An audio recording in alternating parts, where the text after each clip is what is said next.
Chapter 725. The things that need to be said have already been said by many people. There's no need to say anything more. Fan Xian smiled and patted Yiling on her shoulder. Between the two of them, there was never anything to worry about. Yiling did not raise her brows out of habit. On the contrary, the expression on her face dimmed slightly.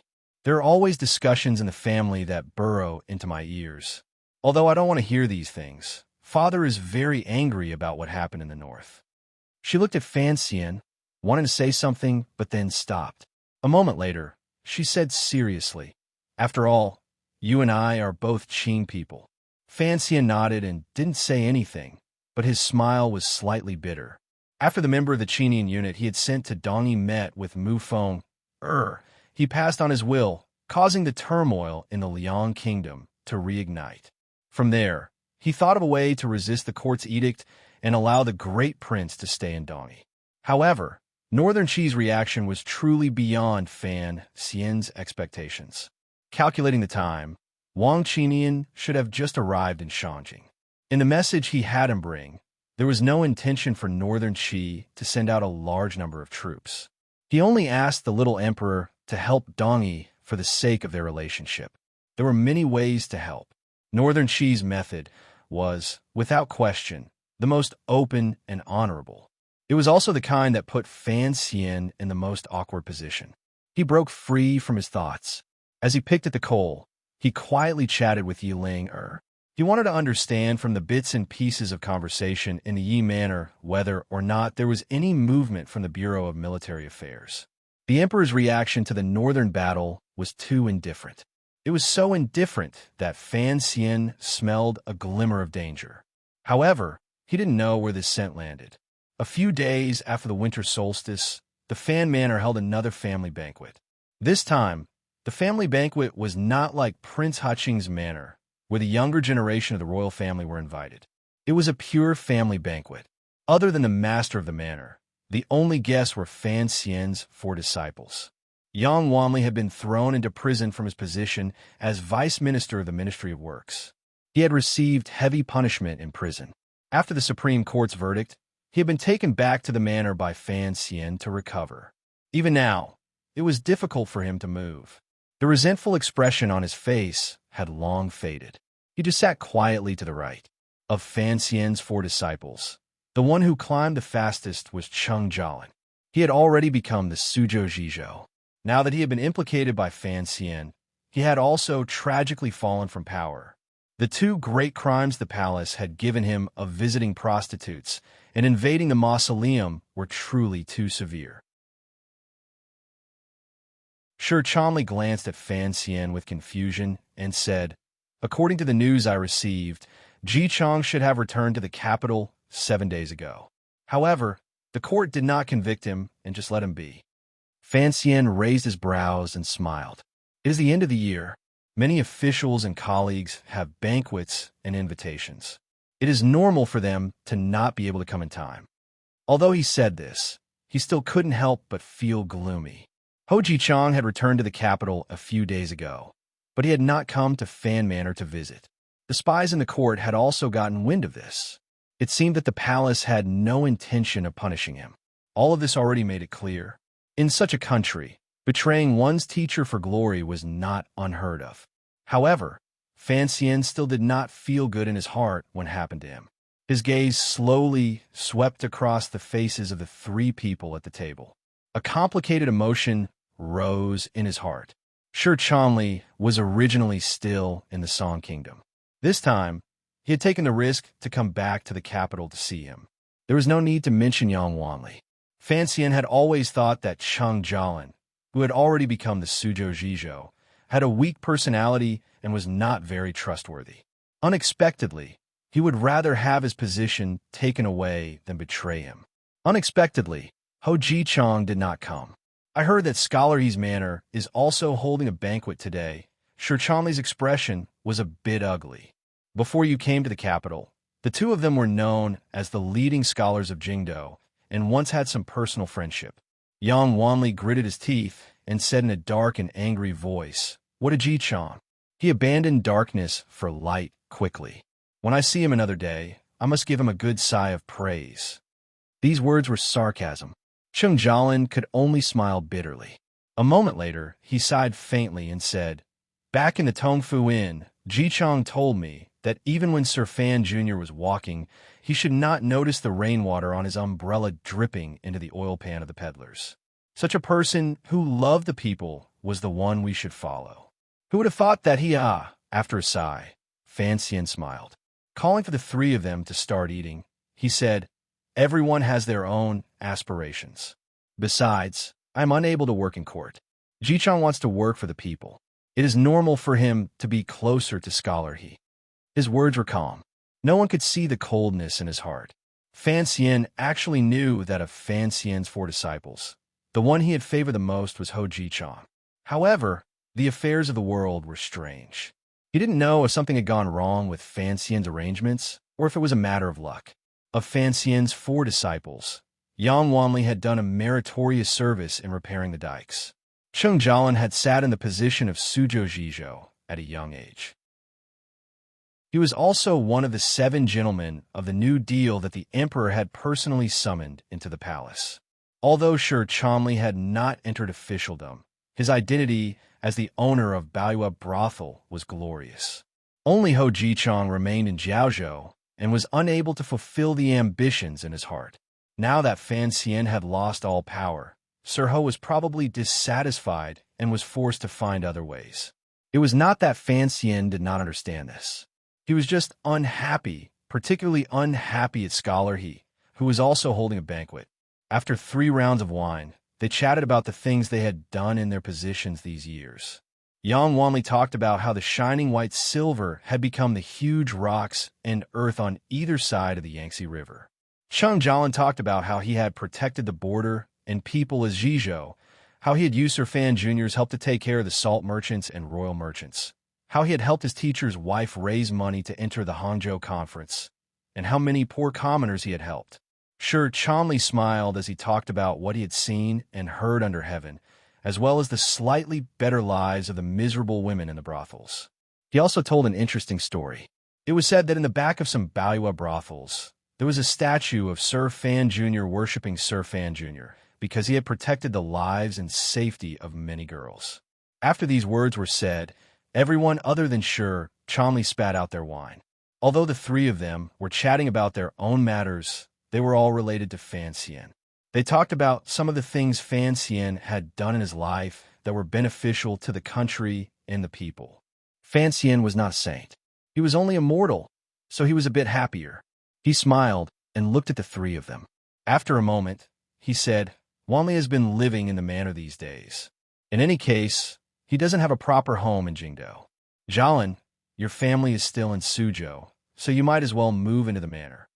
Once their teacher spoke, the 3 of them fell silent at the same time. They put down the chopsticks in their hands and looked at him. "I have made arrangements for the Suzhou family matters. Don't worry." Fan Xian looked at Chung Jialin and said warmly, "Just get through this period of time. I called you here today because I was afraid that you would have resentment toward the court and me and harm yourselves." He laughed bitterly and said, "Of course, looking at it now, I don't need to worry about Ji Chong's side. But you know that I don't ask anything of you except for those 8 words. So even if the imperial court wants to find evidence of my crimes from you, it's impossible. Ji Chong has his own considerations, but I don't think he will betray me out of nothing." Fan Xian's expression calmed.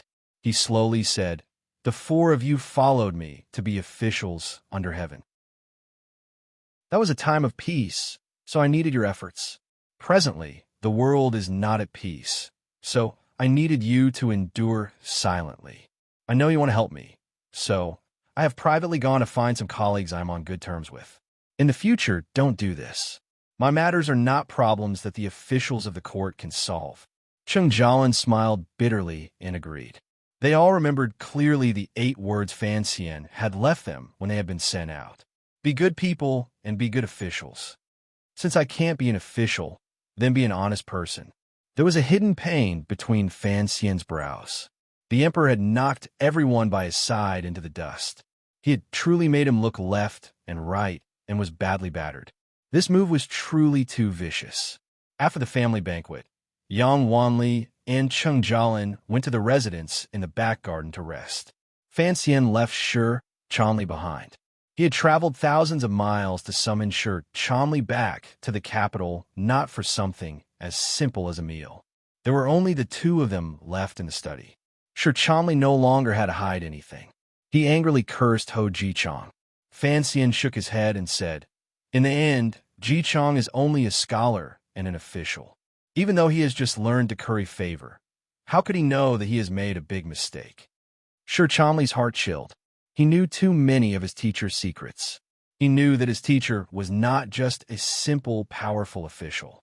His teacher's power was beyond his position of power. Ho Jichong's betrayal had, in reality, angered a ruler in the dark. "Don't worry that I will kill him.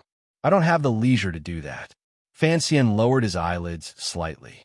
"How is the matter I had you investigate? There are no abnormalities in Dongyi or the north. There is no conflict with the flames of war on the surface," Shi Chanli added. He then replied seriously to Fan Xian's question. "The matter of Gong Dian leaving the capital is indeed strange. The Bureau of Military Affairs sent a transfer order to Nanzhao 2 months ago. However, the level of secrecy is very high. The tower has only gotten wind of it.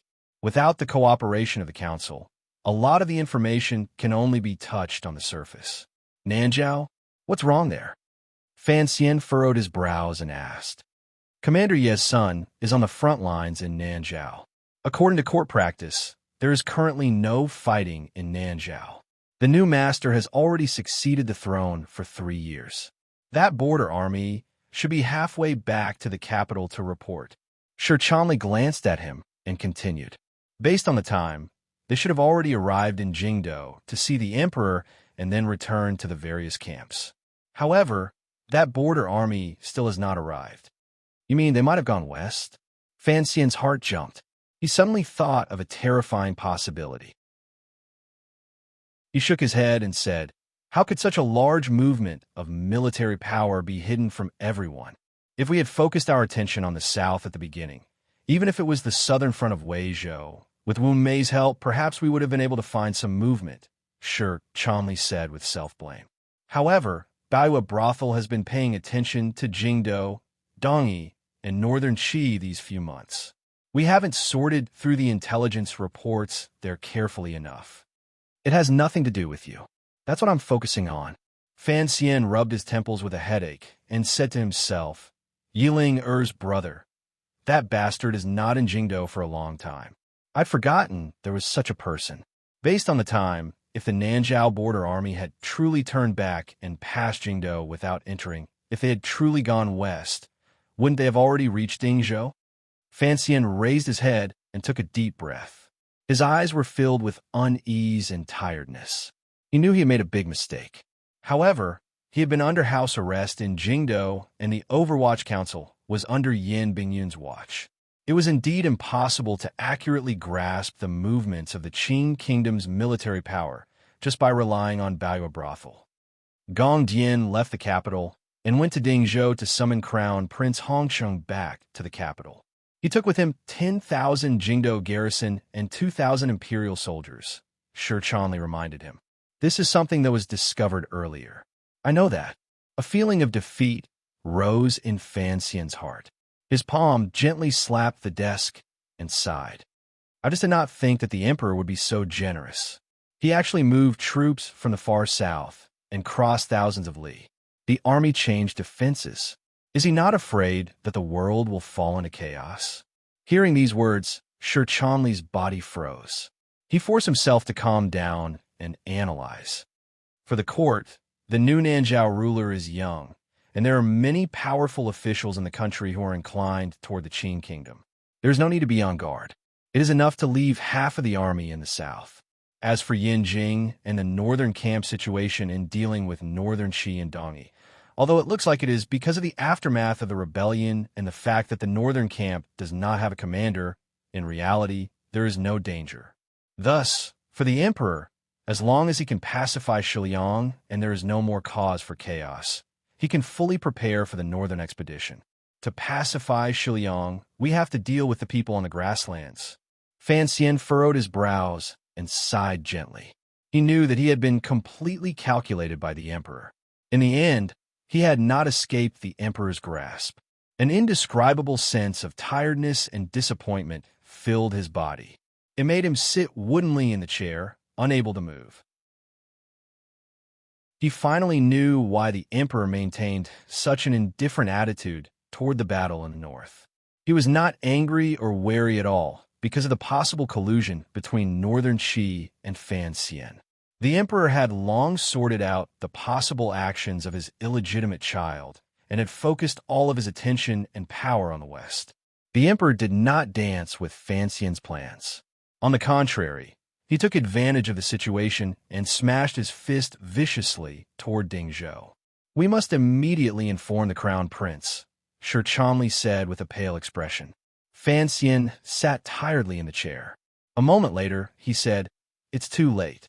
A chill pervaded the grasslands in winter. The wind came from the north and passed through the North Sea, carrying with it some moisture. It had long been wiped clean in the barren deserts to the northeast of the grasslands. It was dry and cold. The autumn grass on the ground had long disappeared. What was left was only sand and frozen earth that stretched as far as the eye could see. It was so hard that even the hooves of the horses felt uncomfortable.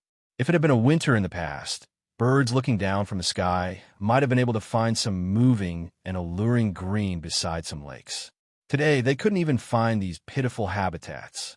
The eyes of these cold-resistant birds, who did not want to go to the south for the winter, were completely red. The frozen and dry grass was blood red. The round gravel was blood red. The sand that crumbled with a pinch was blood red. Even the bodies of the voles that crawled out of their caves seemed to be blood red. This was the mouth of Hong Mountain, a place one had to pass to enter the Qing territory from the grasslands. The mountain rocks were all red. However, the red today was not a strange color bestowed by the heavens. It was dyed red by the Hu people on the grasslands and the Qing soldiers. There were corpses and fresh blood everywhere. The earth-shaking battle cries that had startled the voles out of their caves and startled the birds into the sky had gradually stopped. However, cruel battles were still going on beside some barren hills. Some stubbornly resisting Hu tribe warriors had gathered into a few small circles.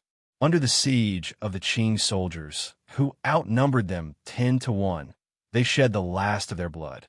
A year ago, the Dingzhou general, King Jing's heir, Li Hongcheng, had received the Black Knights and Fan Xian, who had escaped from the grasslands at the mouth of Hong Mountain.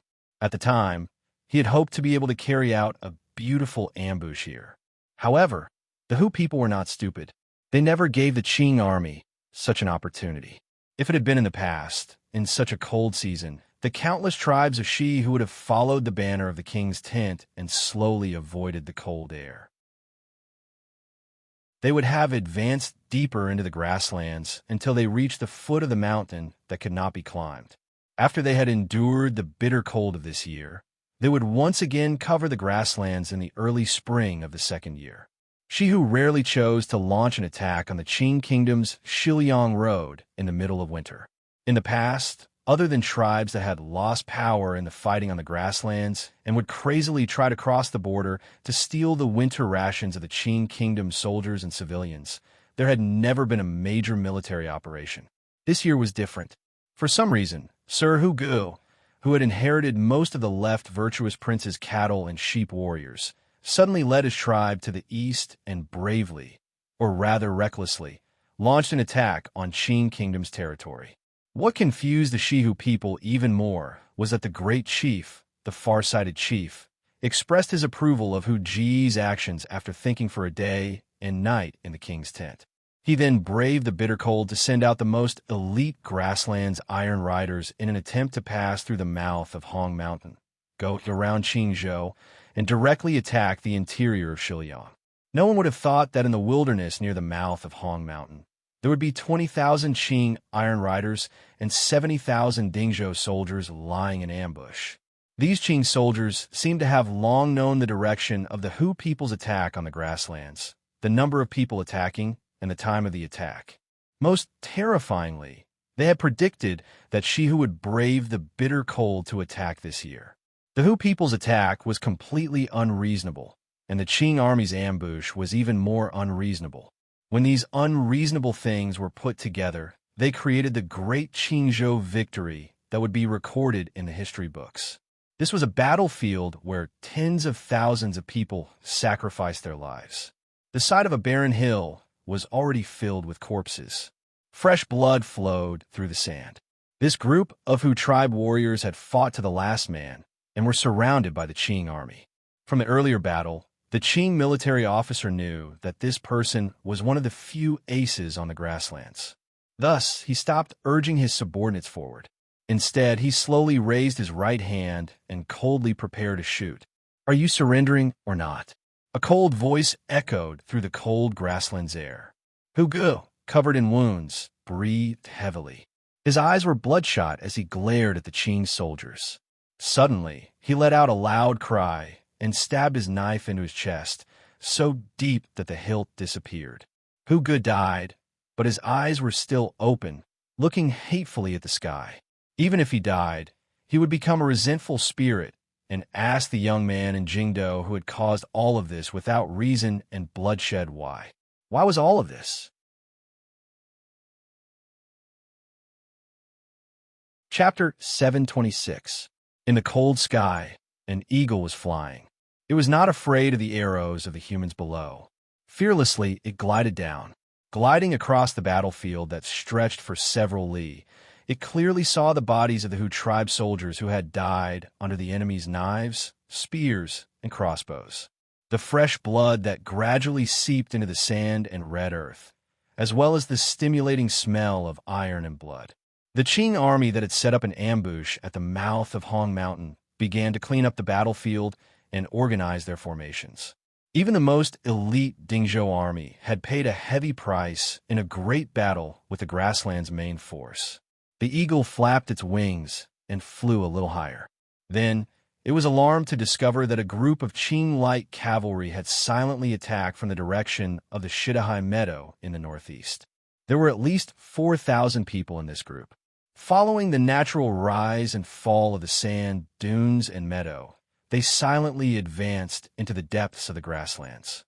A strange cry was heard as the goshawk seemed to have sensed the cavalry's killing intent and fearsome aura, so it flew higher into the cold clouds. After flying for an unknown period of time, it finally broke through the clouds and zoomed toward a small hill beside a lake. There are thousands of grasslands, Shihu soldiers on this small hill. Mixed among them were some northern warriors who had moved from the snowy plains in the north. However, this group of soldiers were clearly people who had escaped with great difficulty from the battle at the mouth of Hong Mountain earlier. Their morale was very low, and many of them were already injured. Chief Su Beta's lips were dry, but there was no blood on his body. He looked coldly in the direction of the mouth of Hong Mountain in the distance. He knew that the Dingzhou army there was reorganizing and would not be able to rush over in a short amount of time. Presumably, the Qing people would not go deep into the grasslands in pursuit.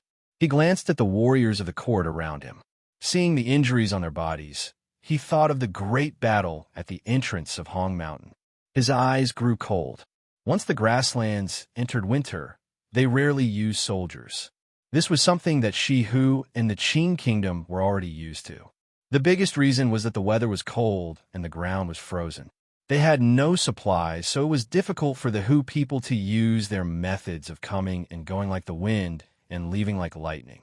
This winter, the chief had listened to Hu Ji's suggestion and gathered the most elite knights in his hands to begin an attack on Shiliang Road.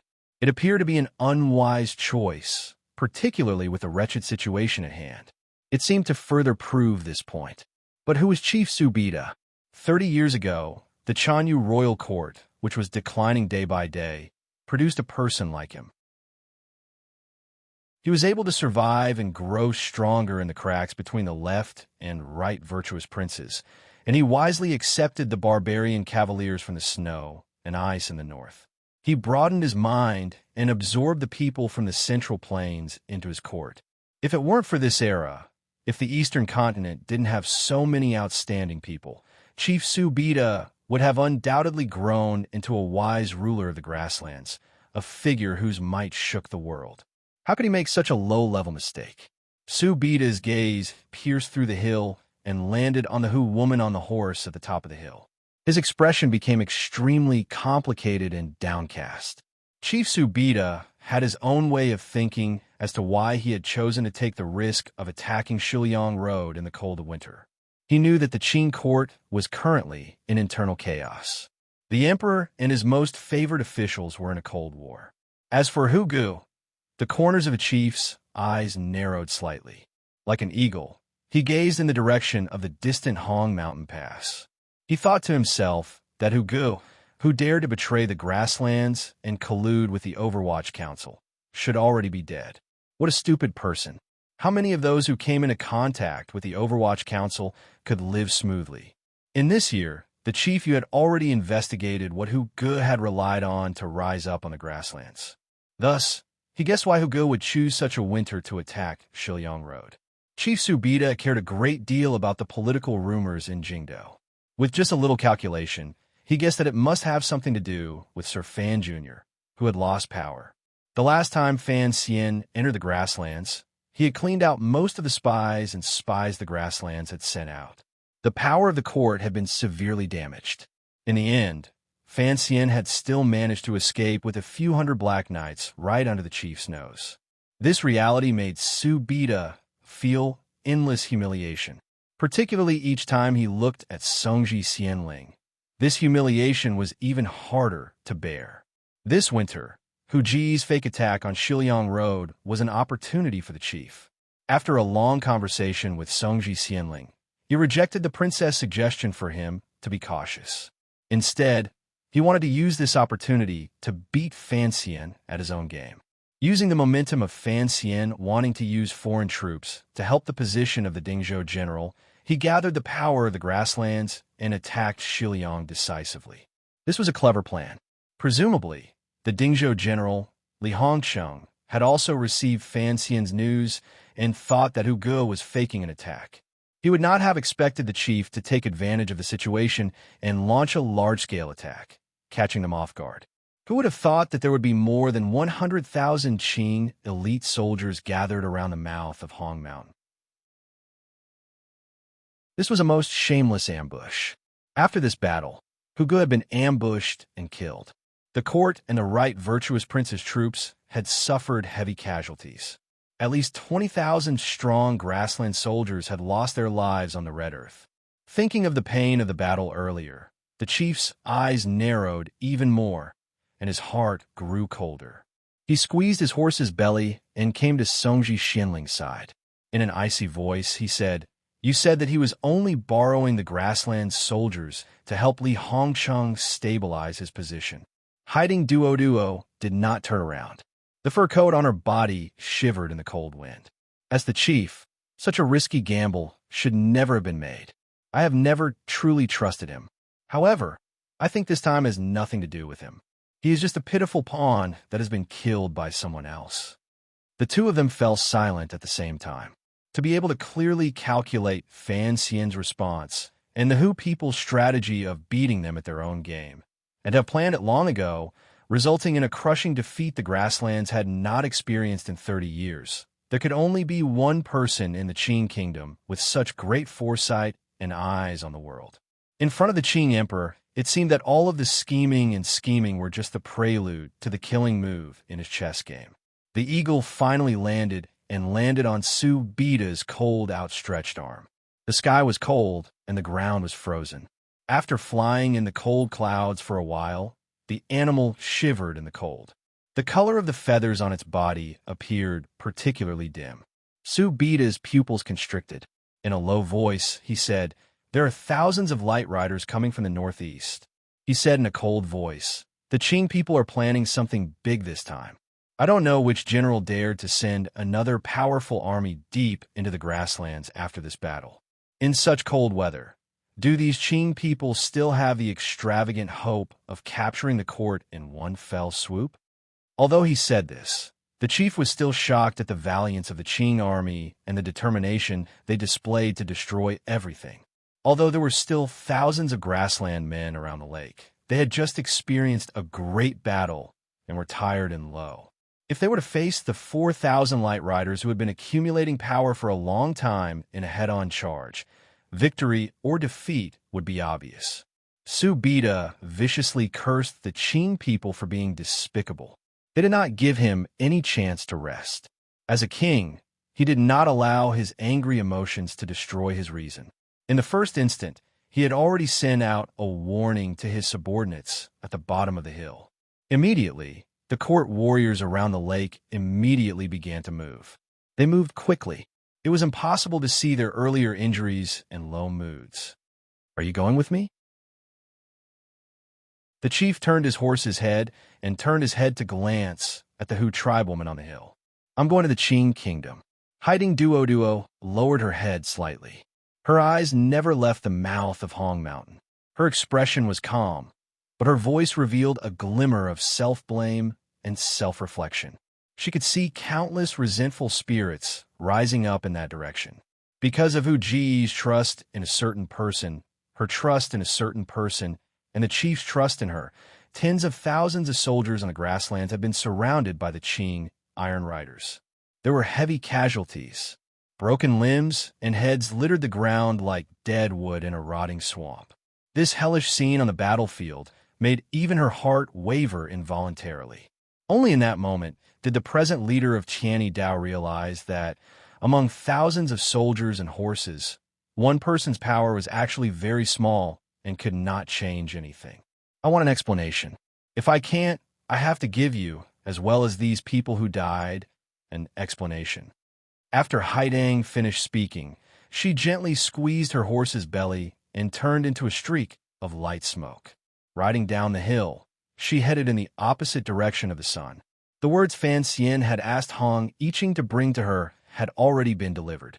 Because of the matter between Shiliang and the grasslands, Haitang could not leave at the moment. At this moment, she had to go to Jingdou. Chief Subida didn't turn his head to look at the streak of dust again. With a stern cry, he led his remaining soldiers and advanced deeper into the grasslands. He believed that as long as he returned to his true home, the Qing light riders leaping at him like wolf cubs would no longer be a threat to him. In the west of the grasslands, of the 10,000 northern man iron riders who only obeyed Songji Xianling, 7,000 were still alive and waiting for him. Compared to the strange battle in the north of the mainland, the battle in Shiliang Road between the Qing kingdom and the Hu people was, without a doubt, more far-reaching and important in history. The beginning of this battle was actually a series of orders Fan Xian had the Qinian unit send out in a small courtyard in Jingdou that had been bought for over 100 liang of silver. It was because of these orders that Hu Ge led the left virtuous prince's old subordinates and pretended to launch an attack against Shiliang Road. Chief Su Bida's hawk-like eyes saw the relationship between Hu Ge and the Overwatch Council's Fan Xian and took advantage of the situation to act. Unexpectedly, all of this was within the Dingzhou military's expectations. The large net at the mouth of Hong Mountain had reaped countless Hu lives. After this battle, the left virtuous prince's troops were completely wiped out. The court and right virtuous prince's troops suffered heavy losses and lost all their prestige. The various tribes on the grasslands began to grow restless. Chief Su Bida's budding ambition to establish a country with the help of northern Qi's Qiani Dao, Songji Xianling, was shattered. For decades, the grasslands would be in chaos. There would be no opportunity for unification. The great defeat of Shi Hu in this battle had far-reaching effects. History called it the Qingzhou Great Victory. Other than the battle at the mouth of Hong Mountain, there was another important reason for the endless unrest on the grasslands. It was the 4,000 light riders that had been discovered by the Eagle. A young general had planned the entire battle of the Dingzhou army, ambushing the elite Shihu troops. Furthermore, this general had abruptly left the battlefield at the mouth of Hong Mountain the moment the battle began. As the commander, he led the 4,000 light riders hidden in the east and launched a continuous half-year chase toward the remaining soldiers of the court. This chase was carried out in the ice and snow and galloped across the wasteland. Regardless of whether it was the pursuers or the deserters, they all lived unusually cruel lives. In the end, this chase had beaten Chief Su Bida until he lost all of his courage. No matter what, he was unable to make contact with the 7,000 Northern Man Iron Riders scattered in the far west. Passing through winter, spring, wind, snow, and long grass, this jaw-dropping chase continued for 5 months. When the last remaining strength of the chief's court finally made contact with the last 7,000 Iron Riders Haidang Duo had left on the grasslands, the brave and heroic Qing Light Riders finally withdrew from the grasslands. In the 5 months on the grasslands, this group of only 4,000 Light Riders burned, killed, and plundered along the way. They destroyed countless Hu tribes. Using iron-blooded methods and discipline, they maintained a difficult chase through the grasslands. By the time they returned to Qingzhou in the spring of the second year, there were only 800 of the 4,000 left. The commander of this group of Iron Riders that had completely changed the situation in the west of the Qing kingdom and completely dispelled any thoughts of Shi Hu invading the Central Plains was actually the commander of the Qingzhou victory. As a high-ranking general who should have been in the tent giving orders, he had bravely lowered his rank and entered the grasslands in pursuit. Other than the Qing emperor's meticulous planning, this young general was the truly powerful figure in the Qingzhou victory. Chief Su Bida's defeat at his hands was not undeserved at all. This young general was called Yuan. He was the eldest son of Commander Yizhong, head of the Bureau of Military Affairs in the Qing Kingdom, and the brother of second Wangfei Yiling. He was the person who had left the Dingzhou army at the age of 17 and gone to the front lines in Nanzhao.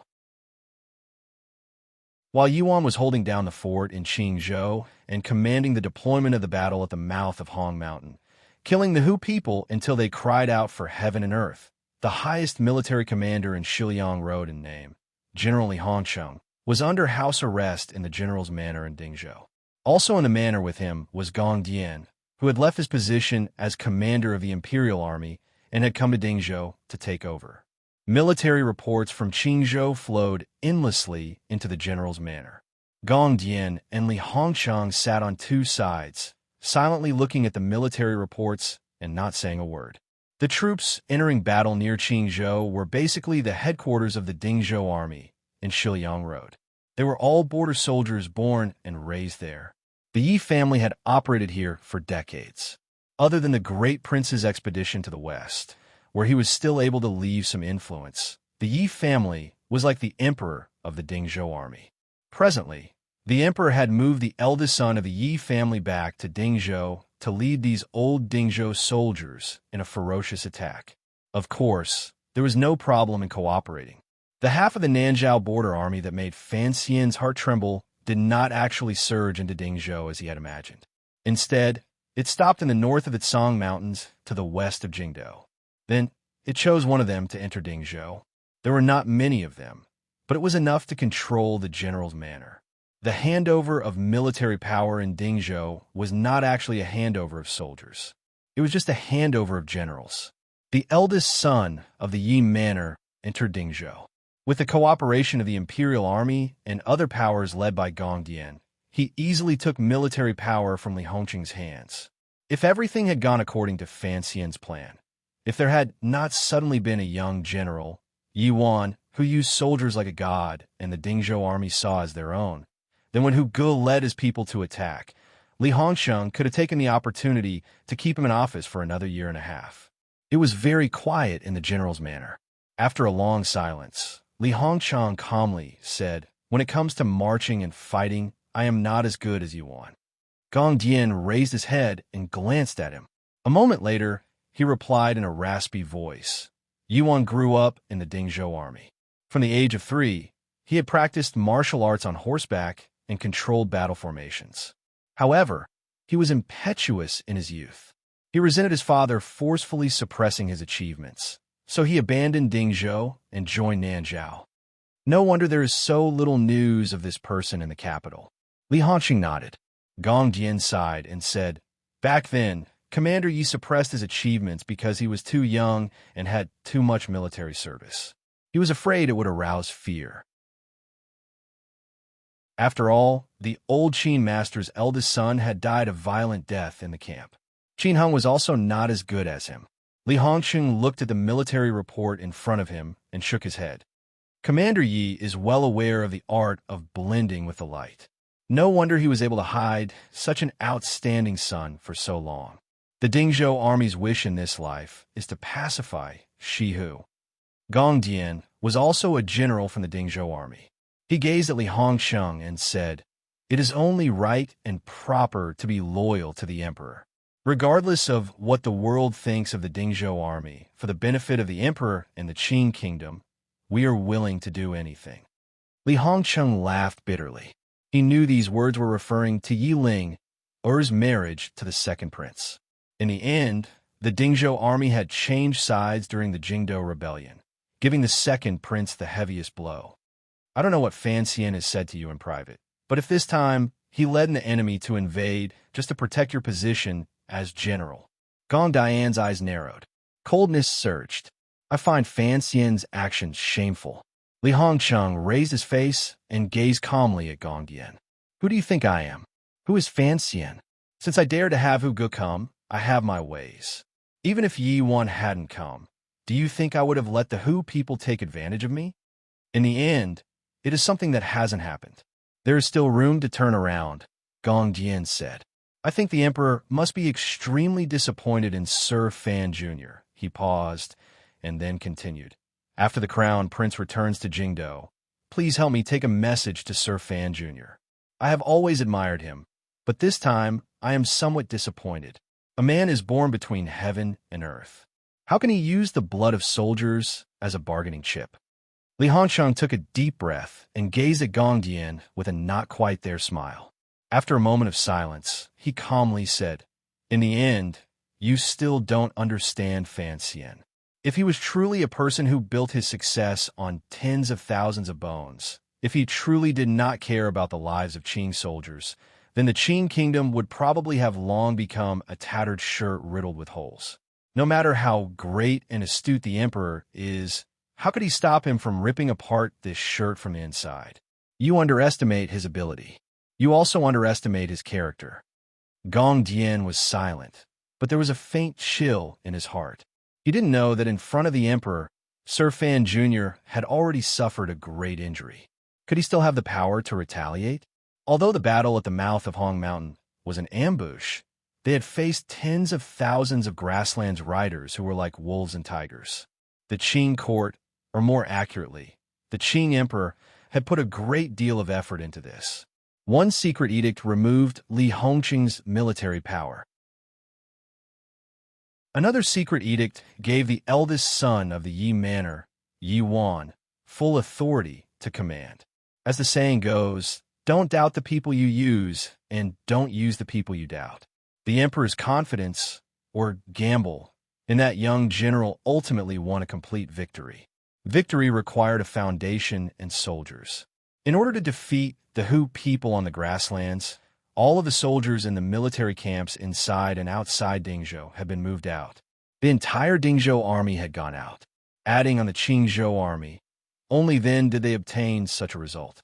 Presently, in Dingzhou, the group of soldiers Gong Dian had personally brought, as well as a small portion of the Nanzhao border soldiers Yuan had left behind, maintained order and peace. Li Hongcheng silently returned to his manor and stared at the large map in a daze in his study. He then said to the guest who had been accompanying him the entire time, "I am about to return to Jingdou. I will send you out of Dingzhou. As for how you will escape in the future, that will depend on your ability." The guest was silent for a moment and then said, "I thank you on your behalf for your great kindness." This person was Fan Xian's trusted aide, Deng Ziyu. He was fully responsible for the matter of the 4th Bureau of the Overwatch Council stationed in Shiliang. After the upheaval in Jingdou, Deng Ziyu had become a figure the court had to capture. No one had thought that he would be so daring as to hide in the general's manor. In the Qingzhou victory, other than the emperor's bright eyes and General Ye's godly use of troops, the Overwatch Council was also fully mobilized. Yan Bingyun has been in Dingzhou the entire time. Presumably, Jingdou doesn't know. Deng Ziyu sighed and then said, "Sir Fan Jr.'s plans have all fallen into the emperor's calculations. Now that things have come to a head, I cannot betray the interests of the Qing kingdom and go inform those who people. I trust that Sir Fan Jr. and I also have the same thoughts." Li Hongsheng was silent for a moment, and then said, "I suddenly feel that Gong Dian's words are reasonable. No matter what Fan Xian does, in the end, he is not the emperor's match. He is also unwilling to let the Qing people sink into a wretched situation. Since it is so, why bother?"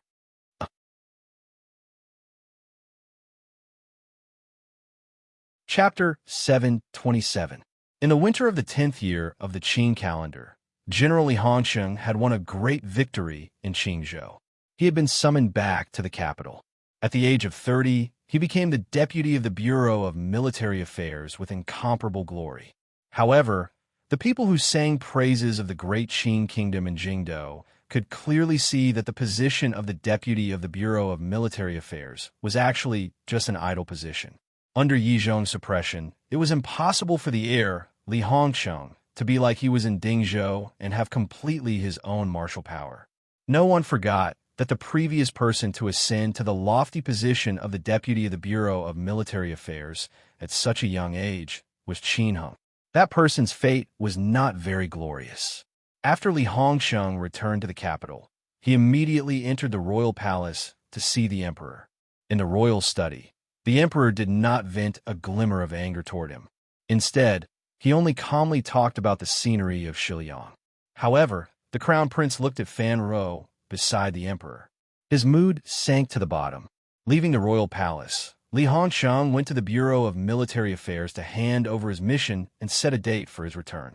Li Hongsheng returned to the manor and saw King Jing, who had just been released after being under house arrest in the royal palace, as well as his weak and pitiful sister. The family of three sat together in silence. The old prince sighed repeatedly and patted Li Hongsheng's shoulder. "Fortunately, nothing went wrong. You were able to last until today before returning to Jingdou. This can be considered giving the other side an explanation." Although he said this, Li Hongsheng still personally went to the Fan Manor that night. He knew how high Fan Xian's hopes for him were. Although he had stubbornly resisted the emperor's edict and Gong Dian's pressure in Dingzhou and managed to drag it out for a few more days, in the end, he was still summoned back wretchedly. He had to personally give Fan Xian an explanation. No one knew the conversation between this pair of friends in the study in the back garden of the Fan Manor. Presumably, they were just expressing their apologies to each other. The palace did not seem to be very interested in this conversation because no one stopped Li Hongsheng from entering the manor. I also didn't think things would develop like this. Fan Xian laughed bitterly. Standing, he hugged him and gently patted his back before seeing him out of the study. Before Li Hongsheng left the study, he turned around and glanced at him worriedly.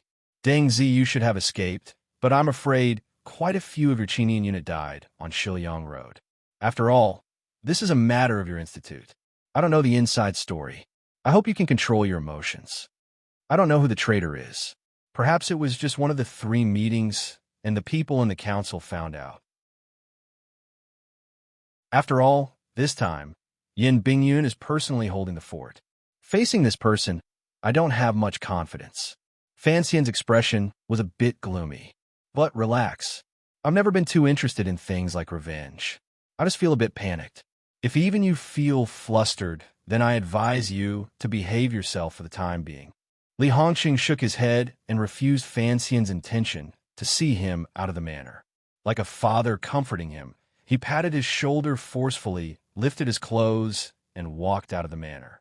Watching Li Hongsheng's slightly lonely figure disappear from the winter garden, Fan Xian was silent for a long time before he turned his head and sat back down in the grand wooden chair in the study.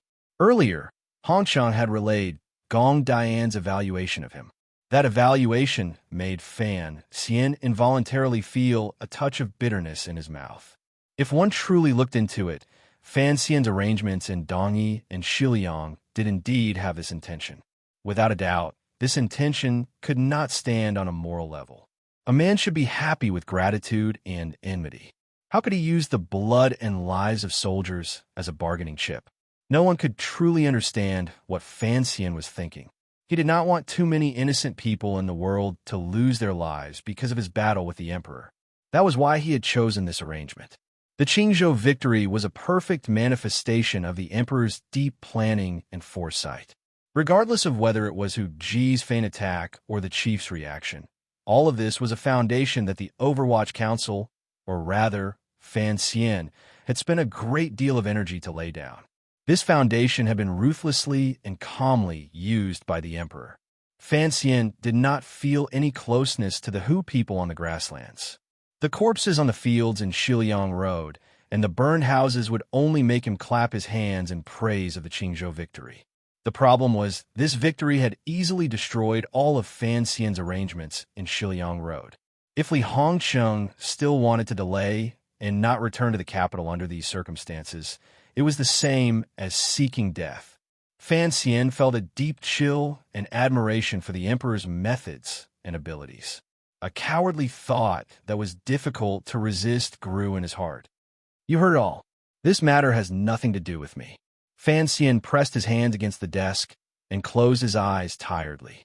Having returned to the central plain, Haitang Duo, who had once again put on the flowery jacket, appeared behind him. After the battle at the entrance of Hong Mountain, she had moved out at about the same time as the group in Dingzhou. Li Hongcheng had returned to the capital quickly, but he was still a day later than her. Presently, the palace's surveillance of the Fan Manor had relaxed a great deal. How could they stop the northern Qi sage girl from quietly entering the manor? It had already been a year since they had seen each other.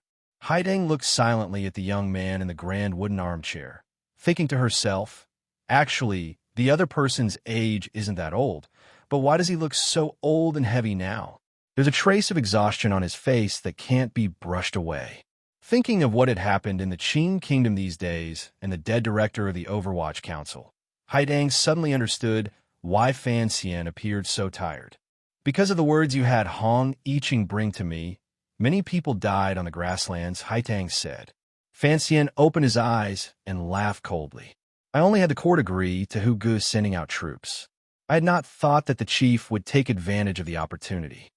Haidang did not explain to him that she had once tried to suppress Su Beta's ambitions. Lightly, she said, in the end, it was still the Qing kingdom who took advantage. Fan Xian was silent. A moment later, he said, you don't need to worry about how the news got out. I sent 2 people to Shiliang Road. Hong Yiqing has still not been able to gather the people from the 4th Bureau. It is clear that Ziyu is being watched by the council during the handover. Speaking of this, he took a deep breath and suddenly thought of the young general of the Yi family mentioned in the intelligence reports. It was said that the young general had led 4,000 light riders into the grasslands to chase after the remnants of the chief's court. Fan Xian couldn't help but admire this person's courage. Thinking of the cold of winter and the fact that they were deep in the grasslands, he was afraid that these 4,000 riders would never come back alive. Those barbarians who moved from the north to the grasslands, do they still listen to your orders? He raised his head to glance at Haitang. You are, after all, the princess of the snowy plains. You are also respected by the chief on the grasslands and have a high status. Presumably, you have some power. Haidang furrowed her brows slightly. A glimmer of anger flashed through her eyes as bright as the North Sea. Coldly, she said, at this time, you are still worried about the life and death of the 4,000 light riders? No wonder you are a powerful official of the Qing kingdom. Why don't you think of the tribes on the grasslands that have lost all of their young men and have no power to resist? I am a Qing person, then a Central Plain person, and finally a human, Fan Xian replied with his head lowered. Just as you say, Su Beta's ambitions were too great this time. He took away large numbers of young men from the various tribes. The grasslands are already empty of power. After the Qingzhou battle, the 4,000 light riders killed their way into the grasslands. As long as the snowy plainsman riders left in the west of the grasslands maintain their distance, they may actually come back. She who is finished. If the time is right, the tribes who move from the north to the grasslands may be able to take advantage of the situation and rise. Fan Xian lightly tempted Haidang. Fan Xian lightly tempted her. You must accept this reality and then make use of it. I'm not like you. There are many things that I know are beneficial, but do not conform to the principles in my heart, so I am unable to do them. Haidang lowered her eyelids slightly and replied in a quiet voice. However, your words right now truly surprise me. You are clearly a ruthless person who holds yourself in high regard and does not prioritize the interests of the Qin kingdom. Why do you have such a request? If I truly did not consider the interests of the Qin kingdom, or even the entire world, why would I still be suffering in this manner? Regardless of whether it was to throw away hot blood or to hide from the world, I would have done it a long time ago. When did you become a saint? I'm not a saint. It is just that at a certain stage in life, when the highest level of desire for power has been satisfied, I will place more emphasis on spiritual considerations. Furthermore, I do not like to be seen by others as a cold-blooded and heartless scum who only knows how to use the blood of soldiers. In the end, you are still a hypocritical and selfish person, Haitang said as she looked at him. She then placed the little knife in front of him. Fan Xian replied expressionlessly. If this counts as hypocrisy and selfishness, I think all the people in the world would thank me for being a vain person. I know your emperor is a woman, so consider it as me blackmailing you.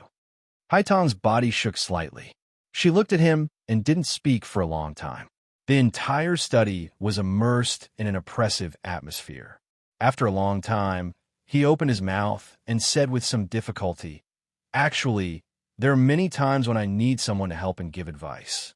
Originally, it was Yin Bingyun and Wang Qinian who played this role.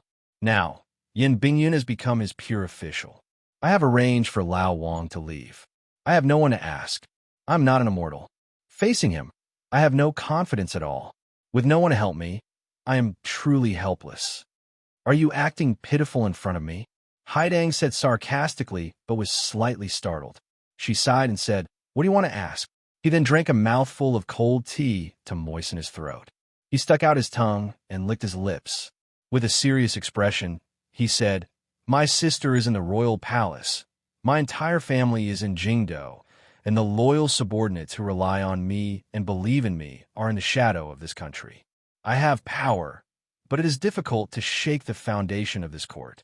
I also don't want to shake this foundation and let the moss, ants, and rabbits basking in the sun fall to their deaths. My opponent has great power, cold rationality, and extraordinary planning ability. He has the loyalty of the vast majority of people in this land. Most importantly, although I know from the news that came out of the palace after the rain in early autumn that he gradually came down from the altar and began to become like a mortal, leaving behind some emotional emptiness, I still believe that his blood is cold enough and his heart is strong enough. Once I truly act, the people I want to protect will truly no longer exist. In the past, I was very afraid of death. Now, I'm not so afraid of death." Fan Xian said a long speech and then continued to seriously conclude. "But I am very afraid that the people I love and protect will die. Can you help me resolve this problem?" Haitang was not silent for long. Very straightforwardly, she said, "I cannot." Fan Xian spread out his hands and let out a long sigh. "Look, there is no one in this world who can help me resolve this problem. What do you mean by him coming down from the altar?" Haidang was clearly very interested in this matter. She didn't know where Fan Xian's judgment of the Qin Emperor came from. Fan Xian gently placed his right hand on the position of his heart and said with a not-quite-there smile, "After all, the heart of a father and son is connected. You can't sense some small changes, but I can. He had me stay in a manner to do these things and then break them one by one for me to see. Although he demonstrated the power of an emperor, don't you think this is actually very troublesome? He had too many ways to make all of this disappear without a trace. However, he didn't do this. He was angry with me, angry with Chun Pingping, and angry with my mother. A person who originally had no meridians and was heartless has now learned to be angry. Don't you think he is becoming more and more like a normal person?" Fan Xian shook his head and smiled bitterly. "Presumably, this is also the result the old cripple wanted to cause when he went to die. But you still have no way to change this trend." Haiding sat in the chair and lowered her head slightly. "You've been sitting in Jingdo for a few months, but have thrown the cause of chaos everywhere under heaven. Your thinking is actually very simple. She raised her head and stared at Fan Xian's bloodshot eyes with her bright eyes. Heavily, she said, "Presumably, this is also part of Chun Pingping's plan for revenge. First, he shakes the world, takes advantage of the chaos to force the emperor to abdicate, and then strikes like lightning. However, you have not obtained the Qing emperor's trust as he imagined. This is your pitiful vanity causing mischief. At the same time, you also have no way to act viciously against the world. This is your pitiful hypocrisy causing mischief. You should understand that although your personality appears sinister, in reality, in the end, you are not an ambitious and ruthless person. There are many things you cannot do." Haiding blinked slightly and put away the frightening cold light in her eyes. Calmly, she said, "Since it is so, there is no other word that can describe what you are doing now other than naive and childish. In the end, you still do not have the confidence to face him head-on." Fan Xian was silent for a moment and said, "Who would have this confidence? During these few months, I was only backing him and trying to warn him. Thus, I maintained a situation that could collapse at any moment and did my best to protect the people by my side. If it wasn't for the emperor remembering that I didn't give up and throw half of the Qing kingdom into chaos, do you think Yang Wanli, Cheng Jialin, and the people in the First Bureau would have survived?" He raised his head and stared at Haiding. "I had to prove my strength to be able to protect these people's lives. Correct, at the final juncture, I still had to compete with the emperor face to face. I did not have that confidence, so I've been waiting for someone to come back." The blind great master. Haiding did not ask. Instead, she straightforwardly said this name that seemed to have a magical power. You cannot always place your hopes on the elders who once supported you as you grew up. Regardless of whether it is your mother, Chun Pingping, or Minister Fan, they have already done too much for you. Haiding looked at Fan Xian. A glimmer of pity suddenly rose in her heart. Have you ever thought that if the blind great master never comes back, what is the point of you tormenting yourself in Jingdo? Haiding advised Fan Xian with a serious expression. There are many things you have to do yourself. Regardless of whether you have this confidence or not, the situation has already forced you to this step. Since you cannot be indifferent to your mother and Chun Pingping's deaths, then you will never be able to play his good official and son again. Fan Xian suddenly felt these words were very piercing to the ear. He furrowed his brows and raised his hand to stop Haiding from speaking. In a low voice, he said, "You have never personally experienced his power, so you can easily say the word confidence." Haiding sighed and said, "But how much longer can you wait?" He did not even think about the commotion you and the emperor made in Sangzhou. Instead, he directly led his troops to the west and easily wiped out all of the hidden dangers there. Next would be Jiangnan and then Dongyi. No, perhaps he wouldn't even care about Dongyi and would directly head north. Once the situation develops to that point, all of your power will have been completely uprooted. Other than holed up in Jingdo like an idle person, watching him walk step by step toward the peak and watching him laugh coldly at the souls of your elders, what else can you do? He can't touch Jiangnan. If he touches that place, I will have to move. Once I move, the entire Qing kingdom, including him, will feel pain. I don't know what you did in the palace treasury, but I believe that a figure like the Qing emperor would not care about any losses for the sake of the obsession in his heart, Haiding said. At this moment, a voice rang out from the shadows of the study. It was icy to the extreme. The emperor, that bastard, was never human. How could he know the feeling of pain? The person who spoke was the shadow that had floated in Jingdo like a shadow these few months. Immediately after, another direct and steady voice rang out as if it also wanted to convince Fan Xian. I don't understand much about things like self-confidence. If I really have to draw my sword, I will tell myself that I have to be confident. The person who spoke was 13th Wang, this staunch last disciple of the Sword Hut. Even when faced with the unfathomable great grandmaster, the Qing emperor, he remained calm and stubborn. Just as Fan Xian had analyzed before, the emperor's, or rather, the Qing kingdom's, greatest weakness was the lack of top-notch individual martial power. Those once powerful figures had all died one by one in the Qing kingdom's internal strife. More than half of the ninth-level aces stood in Fan Xian's camp. Even the Qing emperor did not dare to underestimate such power.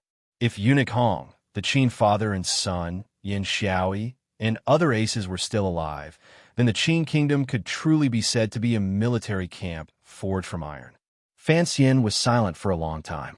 He didn't directly reply to the persuasion of the three top aces in the study. Instead, he furrowed his brows and said, "I don't want you all to die to his hands.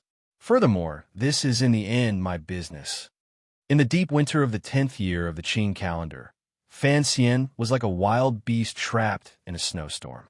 He was anxious, gloomy, and uneasy. He watched helplessly as the powerful emperor used schemes and foresight that far surpassed his own to slice off his left and right arms one by one. He watched helplessly as the Qing court methodically marched toward the achievement of unifying the land, yet he was unable to do anything. In front of the Qing emperor, Fan Xian, who had always been good at hiding himself, finally lost his confidence for the first time. He didn't know how to defeat such a powerful figure. Thus, he was waiting. He didn't know if the person he was waiting for would return. In order to ensure the safety of himself and those beside him while he waited, he was doing his best to do something. Jingdo was unexpectedly calm. According to the intelligence Baoyue brothel had painstakingly obtained, Fan Wujiu of Scholarly's Manor, once the second princess strategist, had been injured in a surprise attack and had since disappeared. However, He Zhongwei had not been implicated in this matter.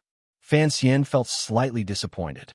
He finally understood that who the scholar, that old fox, was not so easy to use. What made Fan Xian feel even more defeated was that news finally came from Jiangnan. It was not good news. The transmission of information in this era was always slow, so slow that it made one angry. The news Fan Xian received in December was, in reality, something from a month ago. The Palace Treasury Transport Company had received a secret edict from the palace. According to the plan, they had begun the preparations for the opening of the Treasury bidding next spring. However, this year, the bidding process of the Palace Treasury had undergone a shocking change. It had changed the bidding of preparing silver to the bidding of the court's evaluation report. This change directly changed the Palace Treasury's authority to invite merchants from the court and the merchants to completely become the court's arrangement. In other words, when the Palace Treasury bidding opened next year, whoever the court wanted to win the bid would win. Thus, even if the Ming family led by Xia Qifei had the secret support of Zhaoshang Money House and Taiping Money House, they might not be able to continue their past glory. This was, without question, a heavy blow to Fan Xian's power. The rules of the Palace Treasury bidding had been fixed ever since the 3 large workshops were built. Regardless of whether it was the old Yi family or the later Palace Treasury, no one dared to lightly change this rule. The change this winter was, without question, a humiliating setback. Everyone knew that the emperor's edict would have an inestimable adverse effect on all of Jiangnan's commercial activities. Unexpectedly, the Jiangnan merchants did not band together to resist this muddle-headed edict. On the contrary, the Lingnan Xiong family and Xuanzhou Sun family maintained their silence. A few salt merchants began to itch to try. As everyone knew, a number of the disciples of those salt merchants had died to Sir Fan Jr.'s hands during the spring examinations.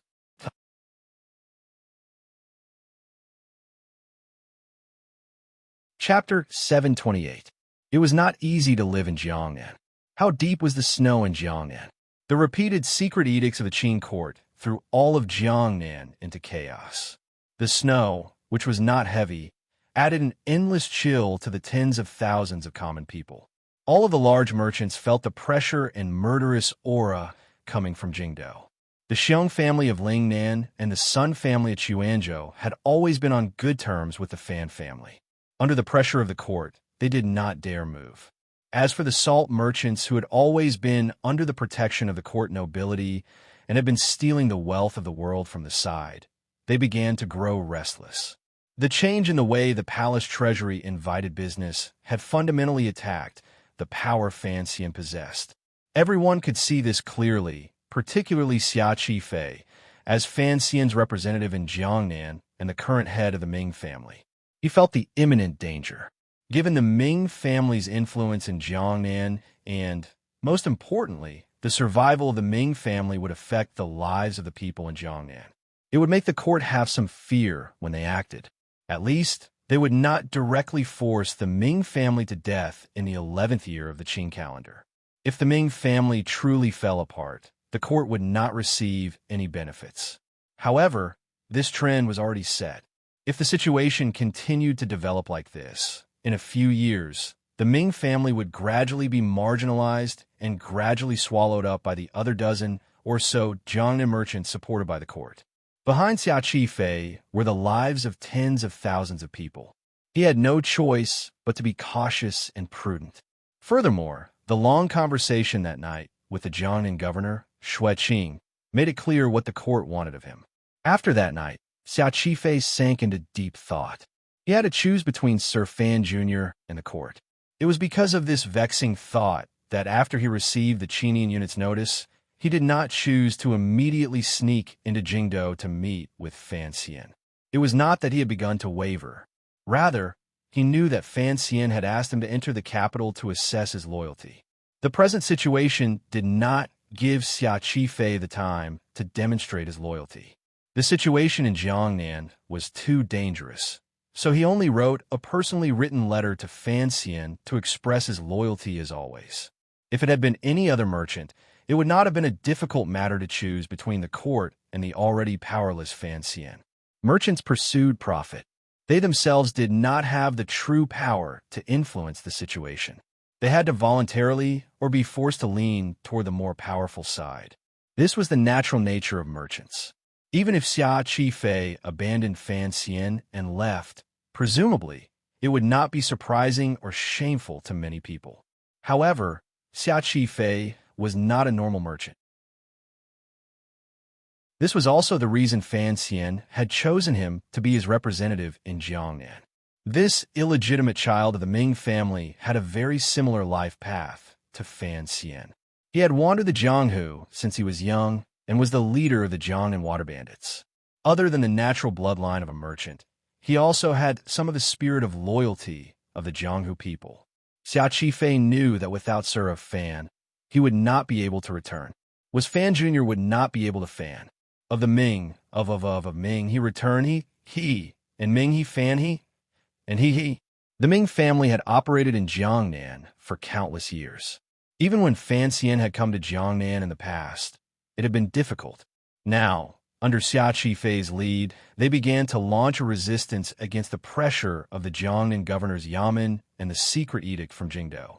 For a moment, all of Jiangnan fell into chaos.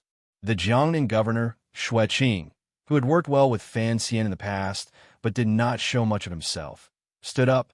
This high-ranking border official in the Qing court coldly began to suppress the Ming family. Furthermore, he, unexpectedly, once again helped the fourth master of the Ming family onto the stage. This was a move Fan Xian had used in the past. Now, Shui Qing simply copied it and obtained very good results. The Ming garden had always been divided into a few factions. Although the old Ming family did not have a lot of shares in their hands, they were, after all, people within the Ming family. Now that the differences between the two sides had been put on the table, it was clearly difficult for Xia Qifei to continue protecting Fan Xian's interests in Jiangnan. However, Xia Qifei still persisted. With the great support of Zhaoshang Money House, he turned money into power and permeated the entire Jiangnan officialdom from bottom to top. He did not care about the true implementation of the court's edict. The head of the Ming family knew that the general trend could not be stopped. Sir Fan Jr. was just waiting for something in Jingdou. What they needed to do was to do their best to preserve his power and allow his wait in Jingdou to continue. The problem was, how long would they have to wait? How long would they have to endure with their lives on the line before they reached the end? They did not endure for long. It was clear that the Qing court had lost patience with the Jiangnan aristocrats and merchants' lack of cooperation. On the third day after the end of Winter Tea Party the Palace Treasury Transport Company held, the head of the Ming family, Xia Qifei, who had sternly opposed the new rules of the palace treasury bidding, was assassinated outside Suzhou. There were more than 500 black-clothed people assassinating Xia Qifei. No one knew how these killers had passed through the Qing kingdom's strict internal defenses and arrived outside Suzhou. They also didn't know where these ruthless and military-like killers had come from. Why had the Suzhou government and the Jiangnan governor's manor reacted so slowly when Xia Qifei was assassinated? There were tens of thousands of provincial soldiers on Jiangnan Road. Why had not a single killer been caught after the incident? The 500 black-clothed killers swallowed Xia Qifei's group of carriages like a tide. Although Xia Qifei was the master of the Jiangnan water bandits and had countless brave men willing to risk their lives for him, in the face of such an unexpected surprise attack, he threw away all his heads and spilled all his blood. In the end, his defensive perimeter was broken through. The Jiangnan water bandits' new director died in battle. Guan Wumei, who had returned to Suzhou to help take care of affairs, also died in this assassination. Xia Qifei originally had no chance of survival. However, at this critical moment, an unremarkable Ming family servant carried the heavily injured Xia Qifei on his back. Relying on a cold sword in his hand, he killed his way out of the heavy encirclement and carried Xia Qifei back to the Ming family. The Ming garden was sealed and not opened for 3 days. When the provincial soldiers arrived at the scene of the assassination, other than the bodies of the Ming family servants and guards lying on the ground, they didn't find anything. The black-clothed killers didn't even leave a single body behind. That night, in the Jiangnan governor's manor, Governor Xueqing and the 2 advisors looked at the intelligence report in their hands and began to think deeply. The court disregarded the shock of the world and still wanted to brazenly attack. It was already staking everything on one throw. In Jingdou, the emperor no longer wanted to play these empty games with Fan Xian and had already lost his patience. However, Xia Qifei had survived such a thunderous attack. This reality made Xueqing feel slightly disappointed. Presently, the Ming garden had been sealed. The court could not openly break into the Jiangnan Ming family's garden. In the intelligence report, the swordsman who had carried Xia Qifei far away on his back had attracted Xueqing's attention. To be able to break out of the encirclement when faced with hundreds of Qing elite soldiers, a martial artist with such ability had to be a 9th-level ace. There were not many 9th-level aces in the world. To be able to remain hidden by Xia Qifei's side and turn the tide in the end, it could only be a disciple of the sword hut that Fan Xian had sent. The Jiangnan matter did not end there. In this bloody storm, the assassination of the master of the Ming family was only a prelude. After the Ming family closed the garden, the headquarters of the Jiangnan water bandits in Shazhou began to mobilize their aces in preparation to rush to Suzhou. However, this group of reinforcements had only traveled halfway when they were stopped and disarmed by the provincial soldiers of the court. The Jiangnan Navy stationed in Shazhou took advantage of the emptiness of the Jiangnan water bandits to carry out the cruelest purge. The Jiangnan water bandits, surrounded by the lake, were burned by a big fire. No one knew how many people died. The fire burned for 3 days and 3 nights and did not stop. It burned the lake dry and burned the reeds into long incense sticks for sacrifice. There could be countless reasons for the court to purge the Jiangnan water bandits. However, what disappointed Xueqing was that the Jiangnan Navy was too ruthless. The group of water bandits they had stopped along the way were either dead or injured. The captives were also very stubborn. Not a single person was willing to open their mouth. Thus, his attempt to link the Ming family to the Jiangnan water bandits was forced to a halt. On the 3rd day of the Ming garden's closure, the 4th young master of the Ming family died in the well. It was said that he felt guilty and jumped into the well to commit suicide. Immediately after, the people of the older faction of the Ming family began to gradually wither away. Xia Qifei, who had lost too many of his family and brothers, began a cruel counterattack. At least for now, the Ming garden had finally stabilized under his bloody methods and the help of the Dongi warriors. The effect of the court using such methods to deal with the Jiangnan giant merchant, the Ming family, was too bad. It could easily cause unrest among the people in Jiangnan and cause the other merchants to develop a sense of distrust toward the court. Furthermore, it should not be forgotten that Xia Qifei now also had the status of an official. His position as the Jiangnan supervisor of the Overwatch Council had not been removed, so the governor's manor would not admit that this matter had anything to do with the government. Under the Ming family's angry accusations and the Jingdo Overwatch Council headquarters questioning, with the Jiangnan governor's Yamen as the leader, the governments of a few large provinces began to band together and diligently launch an investigation into the assassination of Xia Qifei. Of course, everyone could imagine that this investigation would never have any results. Strangely, no one, whether it was the government or the Ming family, brought up the Jiangnan water bandits that had disappeared in a sea of fire. It was as if the once glorious Jianghu power in Jiangnan had never existed. Compared to the inexplicable battle outside Sangzhou and the great victory at the mouth of Hong Mountain that decided the direction of history, the turmoil and killing in Jiangnan were not so eye-catching. The number of people who died was not as many as those two places, and the impact did not appear to be as large as those two places. The nobles and citizens of Jingdo only vaguely knew that there was a very rich family in Jiangnan that did not seem to be doing very well recently. However, the contest in Jiangnan was actually the true contest because it bore the largest portion of the Qing kingdom's tax revenue, and a third of the people lived and worked in peace and contentment. Furthermore, Jiangnan had always been peaceful. Even when Fan Xian had gone down to Jiangnan and caused chaos, he had carefully controlled the disturbance within a certain range. Although he had provoked a movement of Jiangnan scholars into the streets, he had not caused Jiangnan to fall into chaos. This time, Jiangnan had truly fallen into chaos.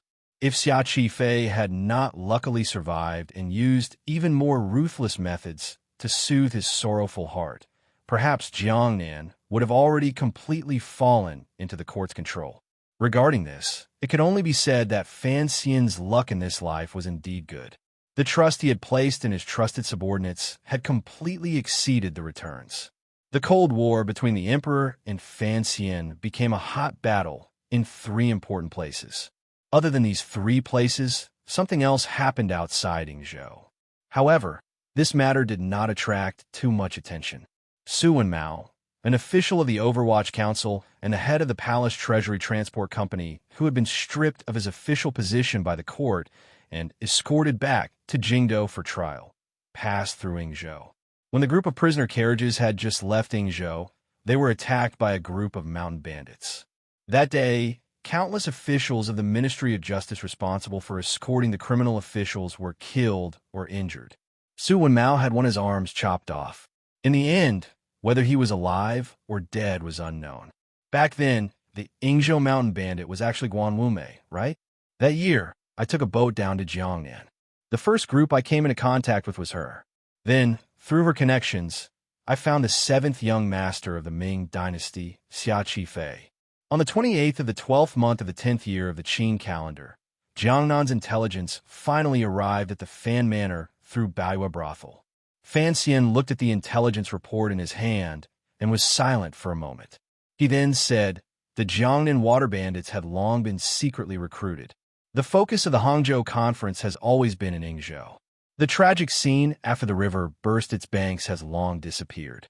The present Yingzhou Zhizhou is a good official I personally picked. How could there be so many mountain bandits again? Fan Xian smiled, but his smile was slightly desolate.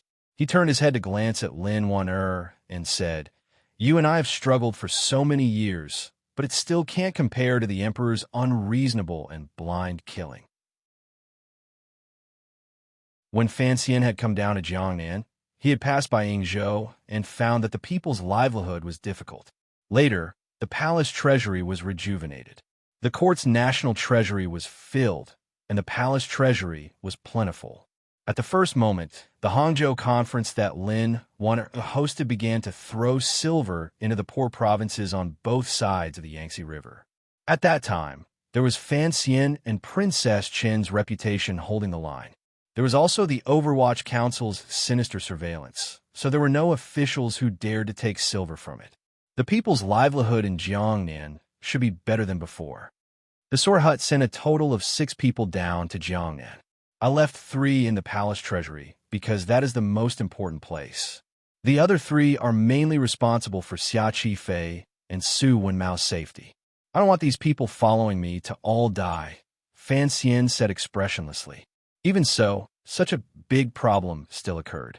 I hope Wenmao will be able to survive. Lin Wanner watched him quietly from his side. She knew that there was a lot of pain and pressure in his heart. Fan Xian lowered his head and thought deeply for a moment. He then slowly raised his head. A flame seemed to begin to burn in his eyes. This flame was very much like the fire that had burned in the lake for 3 days and 3 nights. It was as if countless wronged souls were struggling, wailing, crying, and howling in this fire.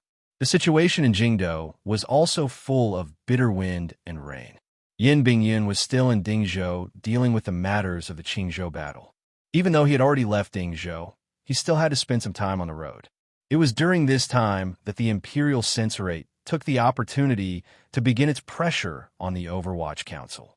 Of the 2 directors of the Overwatch Council, one was dead and the other was crippled. Yin Bingyun was unable to obtain the Overwatch Council's heartfelt obedience. A group of dragons was without a leader. Relying on the Emperor's indulgence and the cooperation of the Hall of Governmental Affairs, the Imperial Censorate began a cruel purge of the Overwatch Council under He Zhongwei's lead. The first to bear the brunt was the First Bureau. In just 3 days, over 30 Overwatch Council officials had been arrested and thrown into the Supreme Court.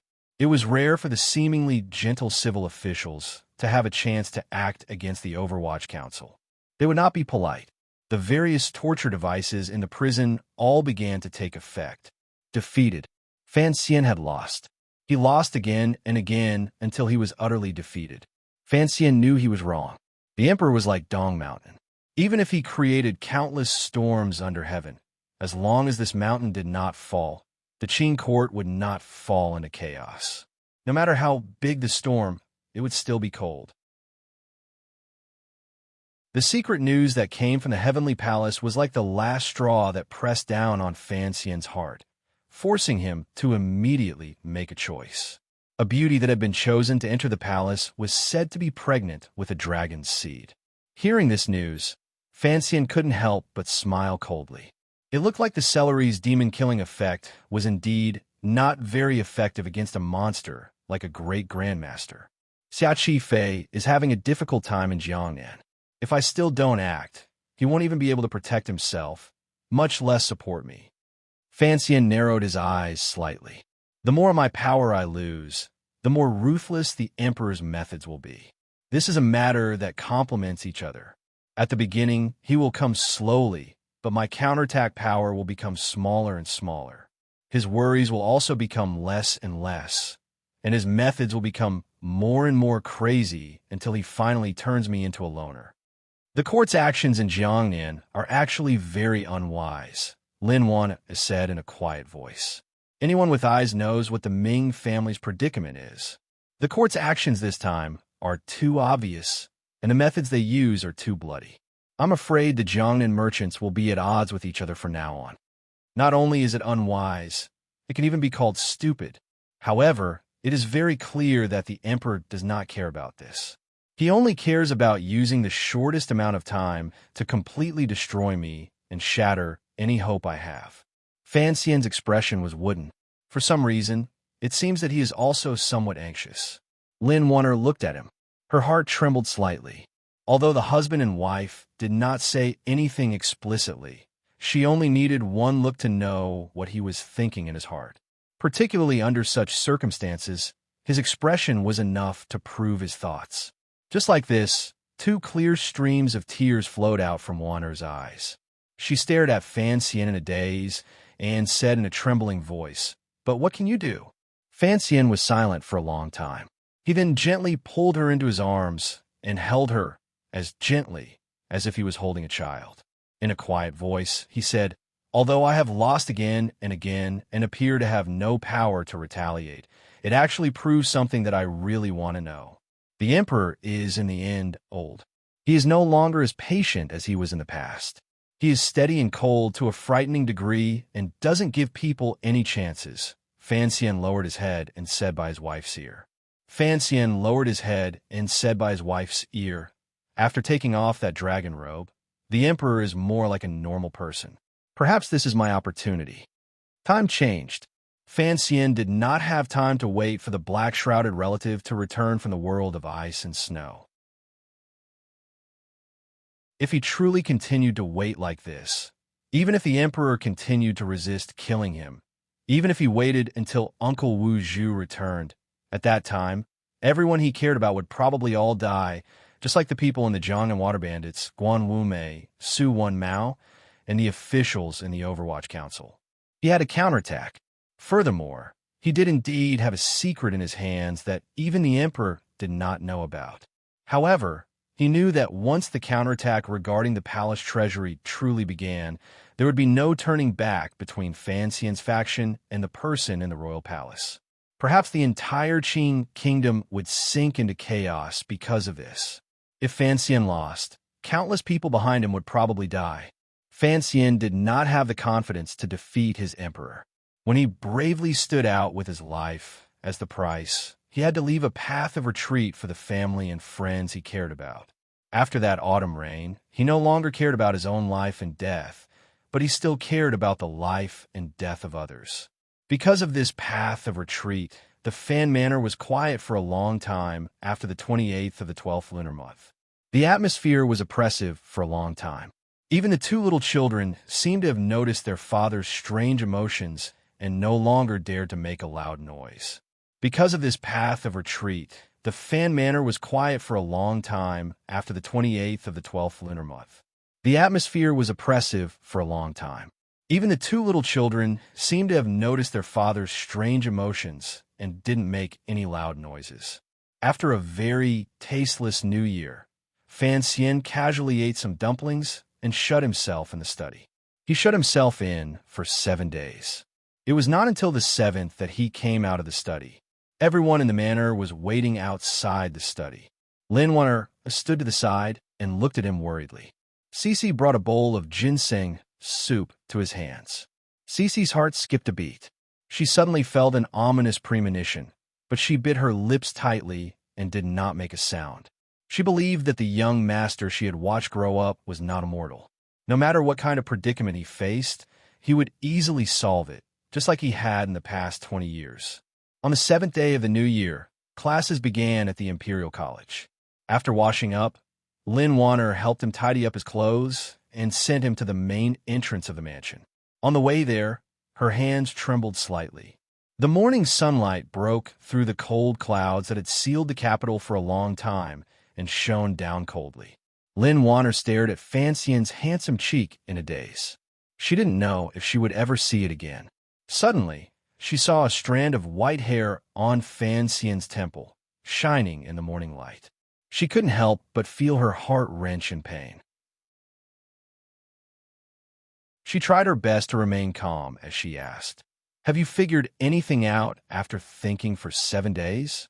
Fan Xian sighed and recovered the laziness and helplessness he had when he first entered Jingdou. He smiled and said, "Thinking for 7 days, hoping to become a great grandmaster. Don't you think I'm being too delusional?" Lin Wanner covered her mouth and laughed. "What wishful thinking. There has been a reply to the message I asked Eunuch Dai to deliver to the palace before the new year. His Majesty has asked me to enter the palace in the afternoon." Fan Xian glanced at his wife with pity. "His Majesty has always loved you. Adding to the fact that he is old, I don't think he will make things difficult for you. If you're not comfortable in Jingdou, go back to Danzhou. His Majesty has to give grandmother some face." Lin Wanner continued to cover her mouth and asked with a smile, "I'm too lazy to leave. I'll wait for you at home. But you, have you really thought of something?" Fan Xian shrugged his shoulders and said like a ruffian, "What idea? His Majesty doesn't have any openings on his body. Ah, I remember. A man surnamed Xiong once said that since he doesn't have openings on his body, then he has openings. You're joking again. Lin Wanner covered her mouth and laughed until she was about to cough out tears. I was joking anyway. Fan Xian lowered his head and gently kissed Wanner on the forehead. He then climbed into the carriage without turning his head. Watching the carriage head in the direction of Dongchuan Road and the Imperial College, the smile on Lin Wanner's face immediately turned into desolation. She lowered the sleeve she had covered her mouth with. There were 2 spots of blood on the white sleeve. These 7 days had been difficult for her. Her old illness had relapsed, and she was very sad. Confucius said to become righteous. Mencius said to take righteousness. Only when righteousness is done, then benevolence is at its peak. Reading the books of the saints, what have you learned? I have no regrets. Since ancient times, those with lofty ideals who believe in righteousness under heaven should not be moved by success or failure. A voice, so calm and even slightly cold, rang out in front of the little lake in the Imperial College. More than 100 students of the Imperial College listened quietly to Sir Fan Jr.'s lesson. Many people felt that Sir Fan Jr.'s mood was strange. He seemed to like to joke mischievously, but those mischievous jokes were not very funny.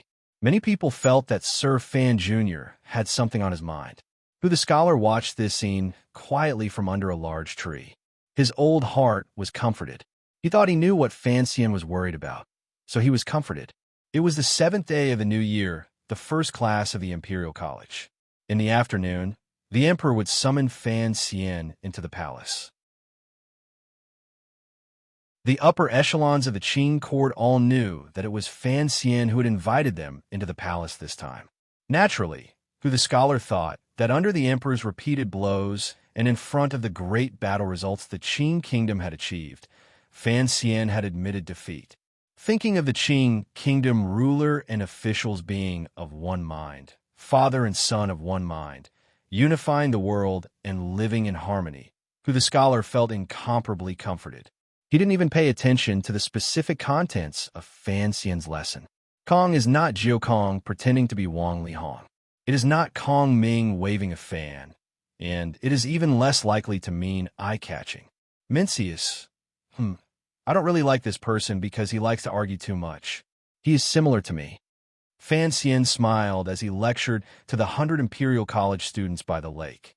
He didn't care whether or not these students could understand.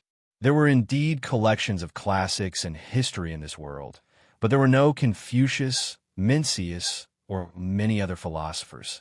There were theories of benevolence and righteousness, but very few were as clear as what Confucius said. Such a thing as risking one's life for righteousness must occasionally be done, but I am not that kind of person. I have always been afraid of death. After these words were said, all of the Imperial College students laughed. They felt that in Sir Fan Jr.'s messy lecture, a joke that they could understand had finally appeared. But Fan Xian's expression suddenly became cold. After waiting for the surroundings to quiet down, he said, word by word, how many people are different from animals? Is it only those who value righteousness? Not necessarily. A person's instinct is to seek life and avoid death. However, a person is worthy of respect when they can bravely meet death. Why meet death? Naturally, it is because there are things in this world that are more important than life and death. This still has nothing to do with me. He smiled. Then there was silence all around. Everyone felt that something was strange. All of the Imperial College students stared in a daze at him by the lake. No one laughed out loud. I had always thought that there was nothing in this world more important than one's own life and death. Later, I discovered that a person's desire is an extraordinary thing. A person having the right to choose is an extraordinary thing. Fan Xian was silent for a moment and then said, since we're going to die, then we have to choose a way for us to die to our heart's content. Although the phrase no regrets is a bit vulgar, in the end, it is still a very practical thing. How should a person live their life? Fan Xian looked around and asked this question. Naturally, no one answered. After a moment of silence, his voice reverberated through the quiet Imperial College. I've thought about this question my entire life and still haven't understood it. copying many books, earning a lot of money, marrying many wives, having many children. I seem to have done it all. Then I thought about it for a long time and came to a general conclusion. It is to live however I want, as long as I live with a clear conscience. This is roughly what I want to say today.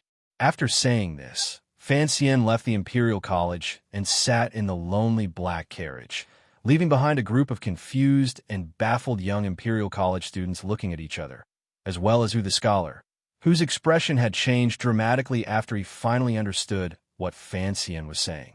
Hu the scholar left the Imperial College in fear and hurried in the direction of the royal palace. It was still early. Fan Xian would only be able to enter the palace in the afternoon.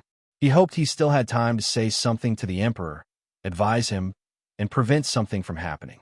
Fan Xian's rambling speech in the Imperial College spread out in the shortest amount of time. There was no need for people with intentions to add fuel to the fire.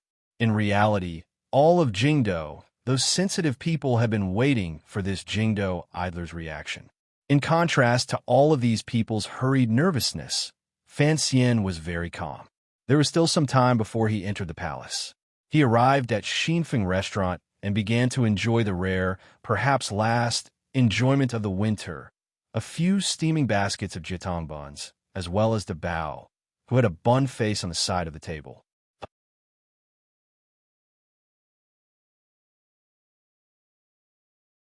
Chapter 729. A pair of long chopsticks pierced into the longan of the jitong bun and pulled it apart to reveal the delicious and tempting broth inside. Fan Xian took out a ladle and scooped out the broth and ladled it into the porcelain bowl in front of the Bao. He then picked out the meat stuffing and placed it on top of the Bao Zhajiangmian. Little Xian eat. The Bao lowered his head as he attacked the food. His words were unclear but unusually determined. Hearing his tone, he was truly worried that Fan Xian would give everything to him and that he wouldn't be full. Fan Xian looked at his brother-in-law and smiled. He used his hands to tear open the soft and white skin of the jitong bun and soaked it in the kelp soup. He casually took a few bites. Ever since he had taken over his position in the first bureau of the Overwatch Council, he liked to eat buns in Xinfeng restaurant. Each time he came to eat buns, he would bring the Bao. He knew that the Bao only liked to eat the meat stuffing and had no interest in the skin of the buns. Thus, it was suitable for the two brothers to work together. Glancing at the happy and sweaty Bao, for some reason, Fan Xian's heart began to ache. He didn't know if he would have such an opportunity to waste time with his brother-in-law in the future. He liked being together with Bao. Only when he was with Bao could he truly relax. He could tell Bao all of his secrets, his views of the world, and he wouldn't have to worry about Bao betraying him. After today, it would probably be very difficult to eat buns with Bao again. It would also be very difficult to lie at the bow of the boat with Bao and talk about how the starry sky of the Qin Kingdom was so similar to the starry sky of that world. Fan Xian's face still carried a warm and encouraging smile as he looked at Bao, but he sighed in his heart. He couldn't taste his food. Grabbing a towel beside the table, he wiped away the grease on his hands and turned his head slightly.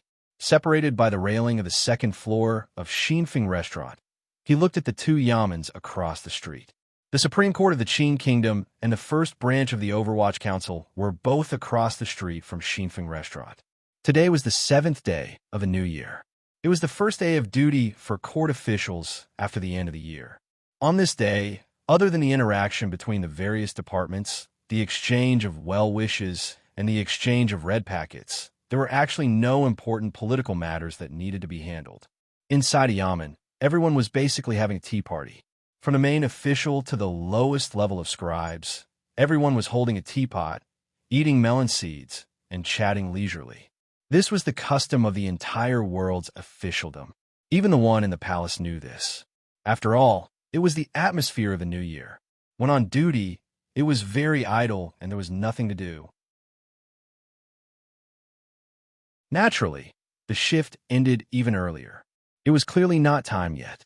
The sun hiding behind the cold clouds in the sky had not yet moved to its southern zenith. Across the street, many officials walked out of the yamen of the Supreme Court. These officials met up with the officials from the other departments who had been waiting outside the yamen. Like birds and beasts, they scattered on the street. No one knew where they had gone to enjoy the delicacies of Jingdo. On the first day of duty, it was not a crime to eat and drink at noon.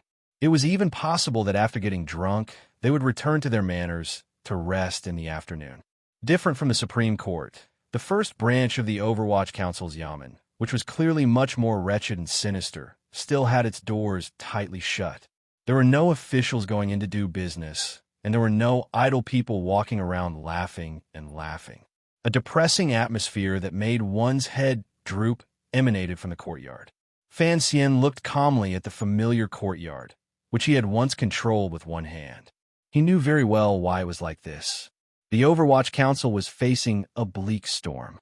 Its position in court had dropped 1,000 li, particularly in the previous month. Many Overwatch Council officials have been arrested by the Ministry of Justice and the Supreme Court on some groundless charges. Although they knew that it was the Imperial Censorate leading the purge, the Overwatch Council seemed to have lost its former magic. It was no longer able to gather its true power and give the most powerful counterattack. With his own way at the head, the Imperial Censorate faintly suppressed to the scholar and began to lead the entire system of civil officials to launch an attack on the Overwatch Council. No one knew how many Overwatch Council officials had welcomed cruel punishments in prison. The Qin Kingdom was long no longer the Qin Kingdom with the old cripple. A wave of steady footsteps and self-contained laughter came from the stairs.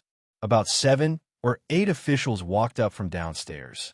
Looking at their clothing, they were all high-ranking officials. These officials did not go to the private rooms on the 3rd floor. Instead, under the guidance of the owner, they came to the railing and prepared to put up a screen and sit against the railing. Xinfeng Restaurant had not been famous in the past. Although it was opposite the Supreme Court and First Bureau of the Overwatch Council, the officials always felt that the place was too low class. Even in the private rooms, there were no girls to serve them, so they would rather go further. It was not until later that Fan Xian often came here to lean against the railing and munch on meat buns that he forcefully raised the reputation of Xinfeng Restaurant. From then on, there was an additional type of elegance. Most of the officials who came to Xinfeng Restaurant were from the Supreme Court. The main guest was Ho Ji-chong, who had just been transferred back to the capital from Jiaozhou. The officials of the Supreme Court knew that this person, who had once been one of Fan Xian's 4 disciples, had now put down his status and thrown himself under the tutelage of Scholar He, who had once been as famous as him. Only then did he have the wonderful matter of being transferred directly into the Supreme Court. The changes in the world truly made one sigh. The officials couldn't help but feel some disdain toward Ho Ji-chong's betrayal of Fan Xian. However, no one was willing to show it on their faces. It was Ho Ji-chong's first time in the Supreme Court, so he was invited to Xinfeng Restaurant to treat. In order to give Scholar He face, even the deputy of the Supreme Court personally came to accompany him. Arriving at the railing, the officials prepared to sit down. Before the screen came up, they could see the table on the other side of the railing. There were only 3 people at that table. A person who looked like a bodyguard had clearly finished eating and was looking around warily. The fat man facing the officials had his head lowered and was chewing fiercely. The person facing the officials was wearing commoner clothing. He raised his head to look at the other end of the street. It was just his back view, but it made everyone's heart thump. Ho Ji-chong's body froze. The hands that were exposed outside his official robes began to tremble uncontrollably. It was as if the cold wind outside had instantly eroded every inch of his skin. The other officials of the Supreme Court had only been shocked by the bleak back view and did not recognize that person's identity. Looking at Ho Ji-chong's deathly pale face, they couldn't help feeling incomparably shocked. They followed Ho Ji-chong's gaze and looked again. Finally, they understood where Ho Ji-chong's fear lay. After a moment of awkward silence, the deputy furrowed his brows and gently patted Ho Ji-chong's shoulder. In a quiet and comforting voice, he said, "Sit." Ho Ji-chong sat down restlessly. After a long time, he sighed with some shame. If this had been any other time in the past, this table of officials would certainly have gone to that table to respectfully greet Fan Xian. Now, not only did Fan Xian not have any official positions, But even his status as a first-rank duke had been taken away by the emperor. He had become a completely white person and was nothing more than a commoner. This table of officials of the Supreme Court were all his own way's direct subordinates. They knew that Sir Fan Jr. was on the other side of the railing and that they were on the other side of the railing. Naturally, they could not leave. What reason was there for an official to give way to a commoner? What reason was there for the He faction, currently in the limelight, to give way to a drowning dog? Seeing Fan Xian's ruined appearance, although these officials were not stupid enough to mock him, presumably they felt a secret joy in the bottom of their hearts. These few days, the Supreme Court had been investigating the Overwatch Council's old cases and were in the limelight. Thinking of how this was a prosperous and important place in Jingdo, and how the Emperor had a death grip on Sir Fan Jr., as long as they did not actively provoke him. Presumably, Fan Xian would not eat too much and come to ask for humiliation. For some reason, the screen had not been brought, but the food and wine had arrived first. Although the officials of the Supreme Court were not happy, they could not make a fuss in such a situation. Losing face was a small matter. If they actually had any interaction with the three silent people at the other table, it was not something these officials wanted to see. Today, we welcome Sir Ho into the temple. From now on, Sir Ho will be our colleague. The deputy of the Supreme Court smiled and raised a wine cup in his hand. Ho Jichong forced a smile and also raised his wine cup. However, he was truly flustered in his heart because he understood Fan Xian, his teacher, who was even younger than him. He had suddenly appeared opposite the Supreme Court and in Xinfeng restaurant. Did he really just like the buns in this restaurant? Thinking of this, his hand began to tremble again. Out of the corner of his eye, he unconsciously glanced at the three silent people on the other side of the railing. He knew who the fat man facing him was. It was Princess Qin's biological brother, Dabao, who was born stupid. He prayed silently that since Sir Fan Jr. had brought him here, he hoped he was not here to make trouble. The deputy of the Supreme Court sensed his strangeness and furrowed his brows unhappily. Ever since the previous deputy had been implicated in the old Qin family's rebellion in Jingdo, his position had been smooth sailing. Now even the Overwatch Council had a look at his face. He truly did not feel that he had anything to be afraid of. Everyone knew Sir Fan Jr. was powerful, but could he be so unreasonable as to come and curse loudly? The deputy of the Supreme Court was clearly not satisfied with Ho Jichang's behavior. He glanced at the fat man sitting across from Fan Xian and guessed his identity. The corners of his lips twitched slightly and released a glimmer of a disdainful smile. The ridicule in his eyes was full of. Fan Xian liked to hang out with his silly uncle.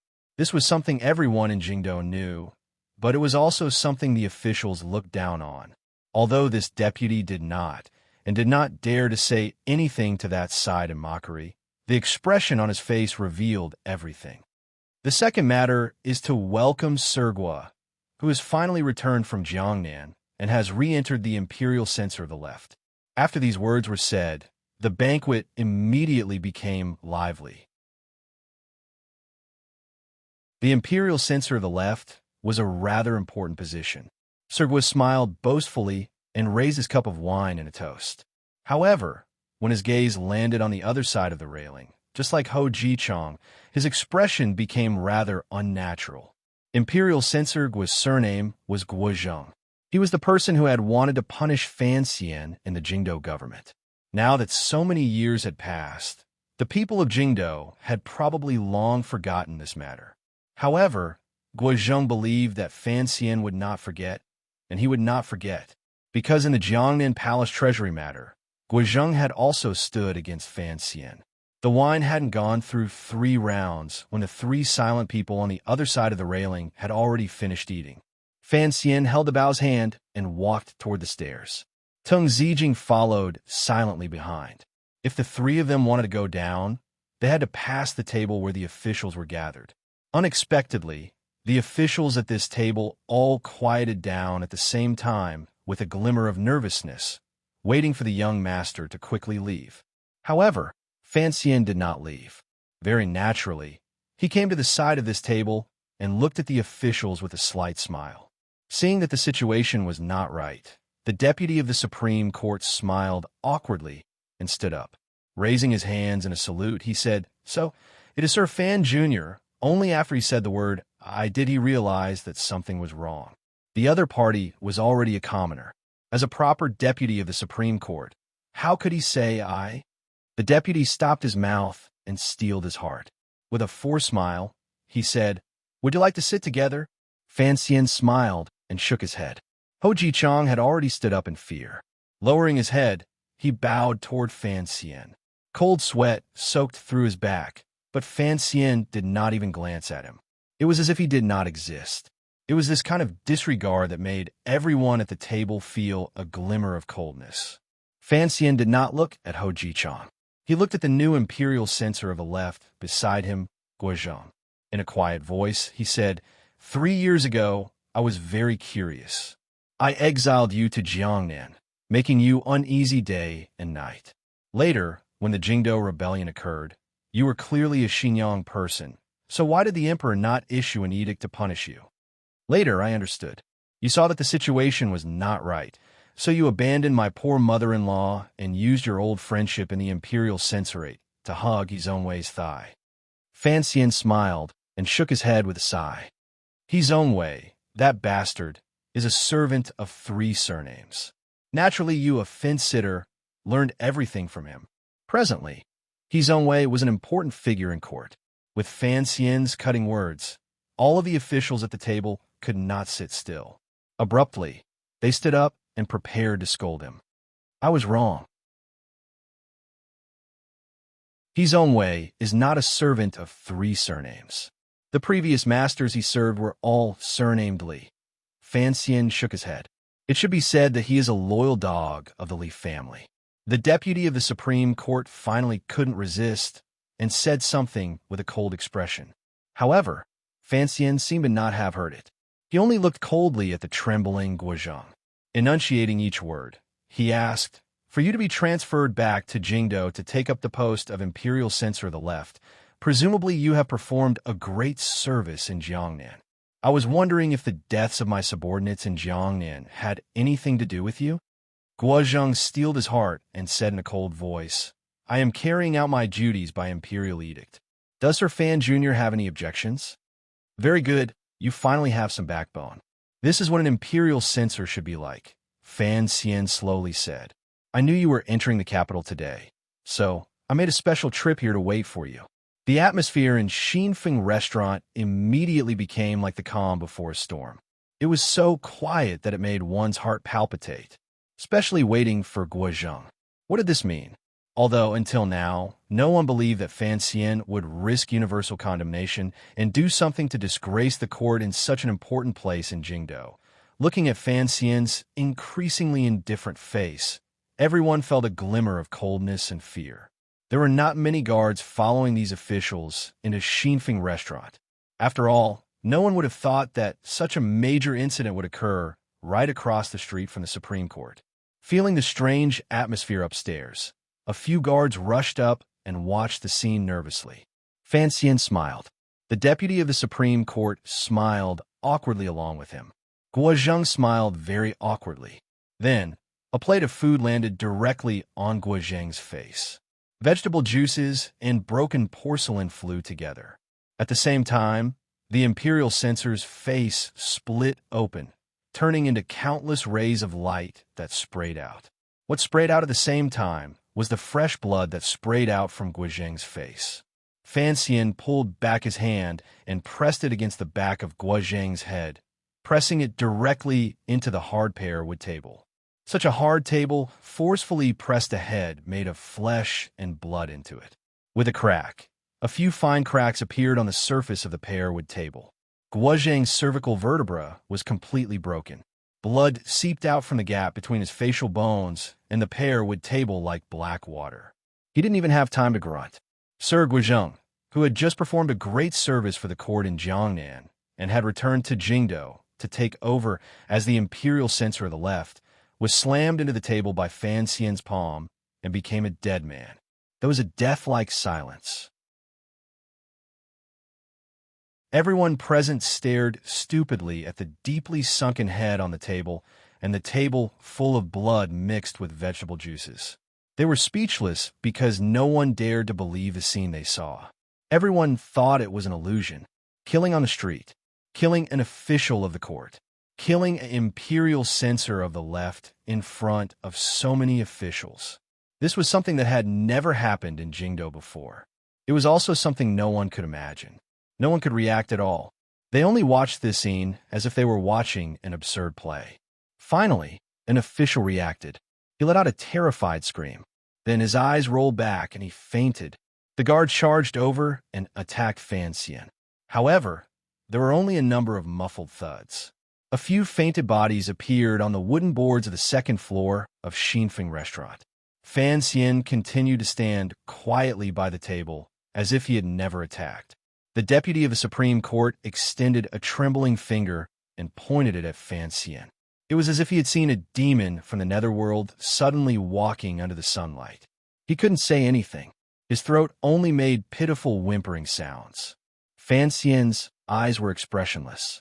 He looked at him coldly and asked, "I heard that during this month, the Supreme Court, under your orders, has used a great deal of torture on my subordinates. 3 of my subordinates were tortured to death by you in prison." The deputy of the Supreme Court suddenly let out a loud cry and turned to run like a rabbit. Looking at his momentum, it looked like he was going to flip over the railing. Even if he fell heavily, he was going to run out of Xinfeng restaurant. However, since Fan Xian had already begun to act, how could he let him escape? There was only the sound of a gust of wind brushing past the pavilion of Xinfeng restaurant. There was another crisp crack and a muffled thud. The deputy of the Supreme Court's cervical vertebrae snapped. His head was also smashed wretchedly into the hard pearwood table. Blood began to flow down the table, and the heads of the 2 officials of the imperial court sank into the table, unable to escape.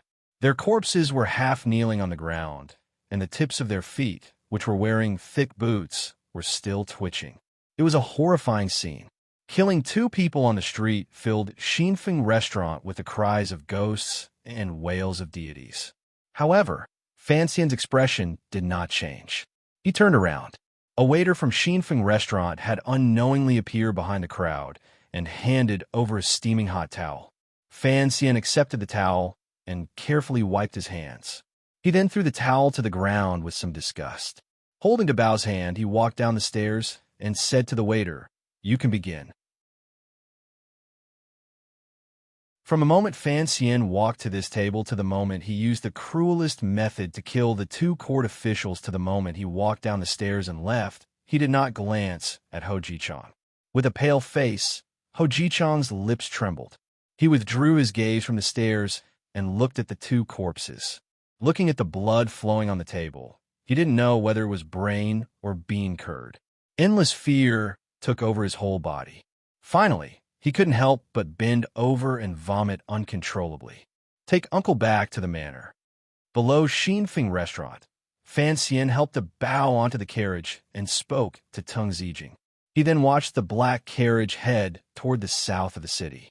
Fan Xian, alone, began to head in the direction of the royal palace. Fan Xian was not worried about the safety of the carriage going home. Along the way, there were swordsmen of the 6th Bureau responsible for protecting it. Just as he had said in Xinfeng restaurant, killing was to avenge the subordinates of the Overwatch Council. Although he was no longer the director of the Overwatch Council, as long as he wanted to, he would always be the director of the Overwatch Council.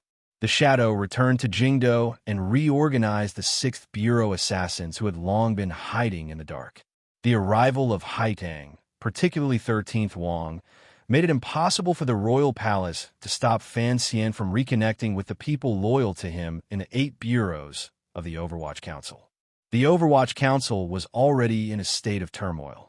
Today could be considered this sinister council's last moment of glory. In the morning, Fan Xian, in the name of the director of the Overwatch Council, gave one last order to the spies and assassins the Overwatch Council had set up in various places. He didn't know how many secret agents and officials would follow him. Fan Xian believed that the men under his command would not disappoint him. The cold winter wind blew through the streets of Jingdao. There was still some time before he had to enter the palace.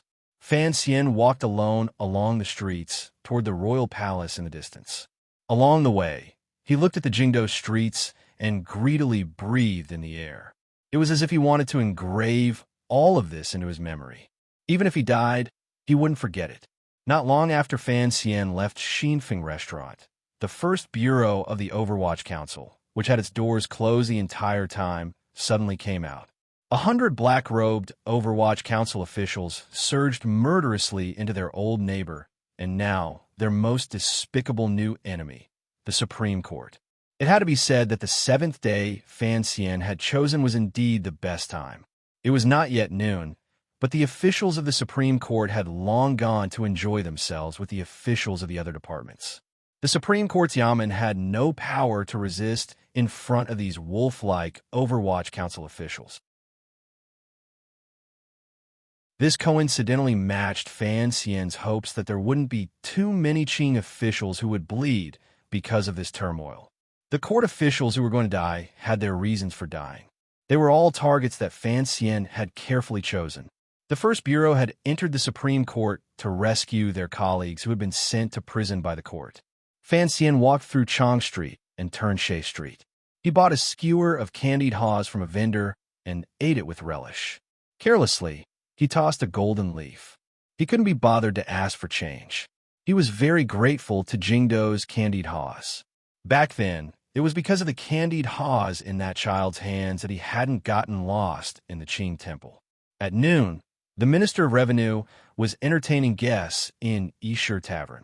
He had invited the Assistant Minister of the Ministry of Justice and a few good friends. As expected, they were all core figures of the He faction. The minister gently stroked his short beard. He felt slightly proud in the warm winter room. After 3 years of hard work, he had finally cleared away the shadow the previous minister Fan Jian had left in the ministry. The independent kingdom that belonged to the Fan Manor no longer existed. He had finally become the true Minister of Revenue. In order to resist the pressure from the Fan Manor, he had taken the initiative and humbly stood by Scholar He's side. He did not feel humiliated because He Zonwei had always been a scholar of the Hall of Governmental Affairs. Furthermore, standing by Scholar He's side was like standing in front of the emperor. This was an honor. Originally, the banquet should have been held at night to appear more formal. However, the guests who had gone to the He Manor to ask around had found out. Furthermore, after the court meeting before the new year, Scholar He had to explain that there were matters to be done in the palace on the 7th. Thus, Scholar He could not personally attend the banquet. Thus, the time had been moved to noon. Although he was slightly disappointed, the Minister of Revenue also let out a breath. Scholar He was not here, so he was the highest-ranking official at this table. Hearing the flattery by his ear, how happy was his mood. He had just reported to Scholar He's will. The Ministry of Revenue had forcefully interfered and played the Jingdao Yamen to the point where they wished they were dead, forcing the stubborn son Jingxiu to quietly resign. In the end, he still could not pay the silver to discuss his crimes and was sent to prison. The minister began to feel like he wished he were dead. Would you have to fight with me? Isn't it just because you have a good daughter? After your daughter is sold to the musical house, I'm going to secretly make your daughter feel like she's about to die. The alcohol had gotten to his head. Just as the Minister of Revenue was circling around the words, "Wish you were dead," he did not notice a cunning and sinister light flash through the eyes of the woman serving everyone in the warm room. The minister did not know that the poison in the Wuliangye he drank was enough to make him wish he were dead countless times. On the 7th day of the first month in the 11th year of the Qing calendar, Yishir Tavern caught on fire. The warm room was reduced to ruins. The Minister of Revenue, the Assistant Minister of the Ministry of Justice, and a few other core officials of the He faction died in the fire from drinking in the line of duty. By the time the fire started, Fan Xian had already finished eating the candied haws. Carrying a newly bought black cloth umbrella, he walked to the beautiful Tina Street. He casually tossed the bamboo stick with the sugar residue into the unusually clean pond by the side of the street. He shrugged his shoulders, not at all blaming himself for his actions of polluting the environment. Then, He glanced at the black stone tablet in front of the Overwatch Council's main door that was being taken down and the decreasing number of golden characters on it. He stared at it for a moment and then shook his head. Suddenly, a gust of wind blew past. Snowflakes began to float down. The snowflakes landed on the cold and cheerless door of the He Manor. Scholar He was upright and righteous. He hated people giving gifts the most, so he kept 2 vicious dogs at the door. Many people knew that this move had been first created by Sir Yin Ruahai in Viscount Qinghai's manor.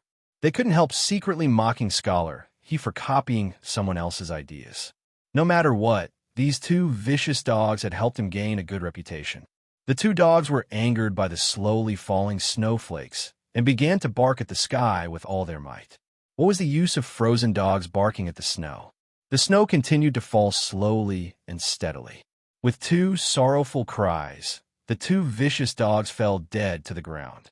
A dozen assassins wearing commoner clothing cautiously controlled the surroundings of the quiet He Manor and then quietly snuck into the manor. Fan Xian narrowed his eyes and looked at the sky. Opening the black cloth umbrella, he covered his eyes and the sky. The snowflakes accumulated on the black cloth umbrella and melted quickly. They were unable to gather together, which made him unhappy. Walking like this, he arrived in front of the royal palace. He did not go to the main door to wait for the message. Instead, he circled around the base of the royal palace. Under the watchful gazes of the imperial soldiers, he walked to a row of unremarkable single-story houses in the Hall of Governmental Affairs. Fan Xian pushed open the door and entered.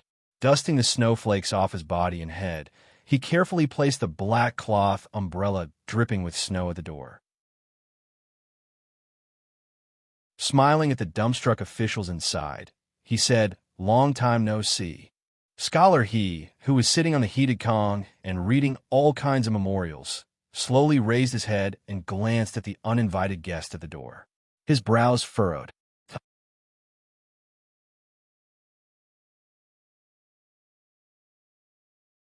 Chapter 730. The row of single-story buildings at the foot of the royal palace were unremarkable, but they were important places for the Hall of Governmental Affairs to discuss matters. Passing through a courtyard in the back corridor, one could directly enter the palace. It was the most important place.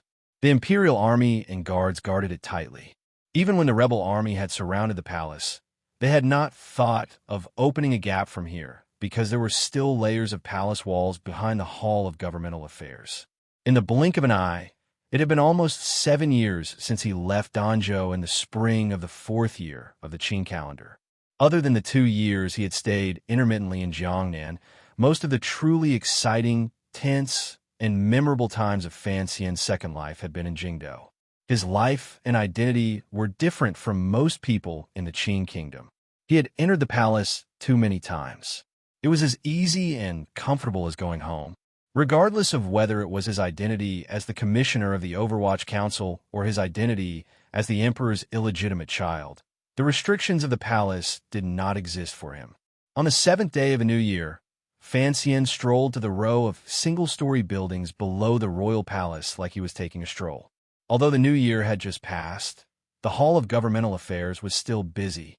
Officials from various departments had come to discuss matters. No one noticed a figure holding a black cloth umbrella in the snow. Entering the inner area, the imperial soldiers and guards responsible for inspection were dumbfounded by Fan Xian's warm smile. They watched in a daze as he walked in. Fan Xian had come too naturally and naturally. All of the imperial soldiers and guards were familiar with the fact that this young man could enter and leave the royal palace without any hindrance. For a moment, they did not react. They allowed him to pass through layers of guards and come directly to the main room of the Hall of Governmental Affairs. There were 2 heated Kong beds in the main room. A few layers of things were thrown haphazardly on top. Memorials from various places, as well as edicts the emperor had drafted, were piled everywhere. Ink and paper were piled haphazardly on the table. In the center of the Qin court, the working conditions did not look good. A few scholars and scribes were busy until Fan Xian put down the black umbrella dripping with snow water. The main room of the Hall of Governmental Affairs was silent. Everyone stared in a daze at Fan Xian. They didn't know why this figure, who had been severely punished by the emperor, would suddenly appear here. As Fan Xian walked through the streets of Jingdou, the various restaurants and yamens in Jingdou had already changed. However, the timing of the attack this time was perfect. When Fan Xian walked into the main room of the Hall of Governmental Affairs, the flames of revenge were just beginning to burn all around Jingdou. The news had not yet reached the palace of Fan Xian's sudden arrival. The first person to react was Scholar Pan. Scholar Pan Lin, who was closest to the door of the bright light. This old scholar opened his slightly aged eyes and looked at Fan. He coughed and said, "Why are you here?" Ever since he was young, Fan Xian had learned Pan the scholar's handwriting. He had also earned his first silver from a newspaper Pan the scholar edited. Although he had not interacted with him twice in Jingdou, Fan Xian was always respectful to the old man. He smiled and replied, "The emperor summoned me to the palace in the afternoon. I had just arrived at the entrance to the royal palace when it suddenly began to snow. I thought it would be pointless to stand in the snow, so I came here to see you all." With these words, only then did everyone in the room remember that the emperor had indeed sent an edict to summon Fan Xian into the palace. Relaxing, they each smiled warmly and went forward to greet him. The officials of the Hall of Governmental Affairs were different from the officials of the yamens below them. What they paid the most attention to was being in the same light as the dust. They were powerful but not angry, particularly as they were the officials closest to the emperor. They knew Fan Xian's true position in court, so no one dared to slight him. He Zhongwei was the last to stand and walk over. There was a glimmer of self-control in his calm expression. The moment he appeared, the entire room of the Hall of Governmental Affairs immediately fell silent. Even Scholar Pan Lin coughed and left with his back bent. Everyone knew that Scholar he was following the emperor's edict and doing his best to attack the pitiful power Sir Fan Jr. had left behind. Everyone also knew that during these years, Sir Fan Jr. and Scholar he had never interacted harmoniously, not even once. The situation had changed a long time ago. Scholar he was so popular that it was almost purple. His position in the Hall of Governmental Affairs was faintly higher than Scholar Hu's. Faced with Fan Xian, who had sunk into a difficult situation, what would he say or do? Long time no see. He Zhongwei looked at Fan Xian warmly. "It's not time yet. Sit down and drink a cup of hot tea to warm your body. Otherwise, you'll have to stand for half a day in the royal study." These words were spoken warmly, sincerely, and lightly. It moved one's expression. The concern that came from the depths of his words was something that anyone could hear. He Zhongwei's behavior gave one the feeling that there had never been any problems between these two most famous young nobles in the Qin court. Truly intelligent people would have heard other meanings. This was the leniency of a victor toward a loser. This was a concern from a higher position. The corners of Fan Xian's mouth twitched slightly in a not-quite-there smile. He then slowly raised his head and looked at the dark-skinned scholar in front of him. He paused for a moment and then calmly said, "I came here today to say a few words to you. That's right, my time hasn't come yet, but yours has." No one could understand these words. Even He Zhongwei himself did not hear the sinister background tone in them. He paused slightly and furrowed his brows as he looked at Fan Xian. It was as if he wanted to say something. Unexpectedly, he heard a clamor coming from outside the Hall of Governmental Affairs. There were a few unsuppressible cries of surprise mixed in the chaotic noise. What a mess! He Zhongwei's expression was slightly heavy. He looked at the official who had charged through the door and reprimanded him slightly angrily. "Sir, Deputy Chung of the Supreme Court and the new imperial censor of the left, Guozheng, have been killed on the street." The official fearfully reported the news that had come from outside earlier. Hearing this news, it was as if the entire room exploded. Shocked cries rang out. The officials of the Hall of Governmental Affairs managed the Qin court for the emperor. When had they ever heard of such a high-ranking court official being assassinated in the street? He Zhongwei's body froze. The deputy of the Supreme Court and imperial censor Guozheng were both his trusted aides, particularly Guozheng. He had always viewed the Fan faction as a great enemy and had done many things for him in Jiangnan. He had performed a great service for the emperor, which was why he had found an opportunity to move him back to Jingdo. In the end, he had just returned to Jingdo and died. A glimmer of paleness flashed across his dark face. It quickly returned to normal. He abruptly raised his head and stared at Fan Xian's handsome face. His eyes narrowed and glowed with a cold light.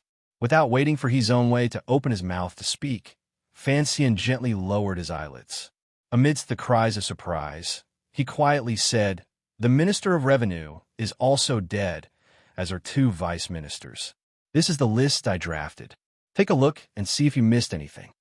After Fan Xian said this, he took out a thin piece of paper from his clothes and handed it over. He Zongwei's hand began to tremble uncontrollably. He accepted the paper and scanned it roughly. He saw the names and positions of a dozen officials.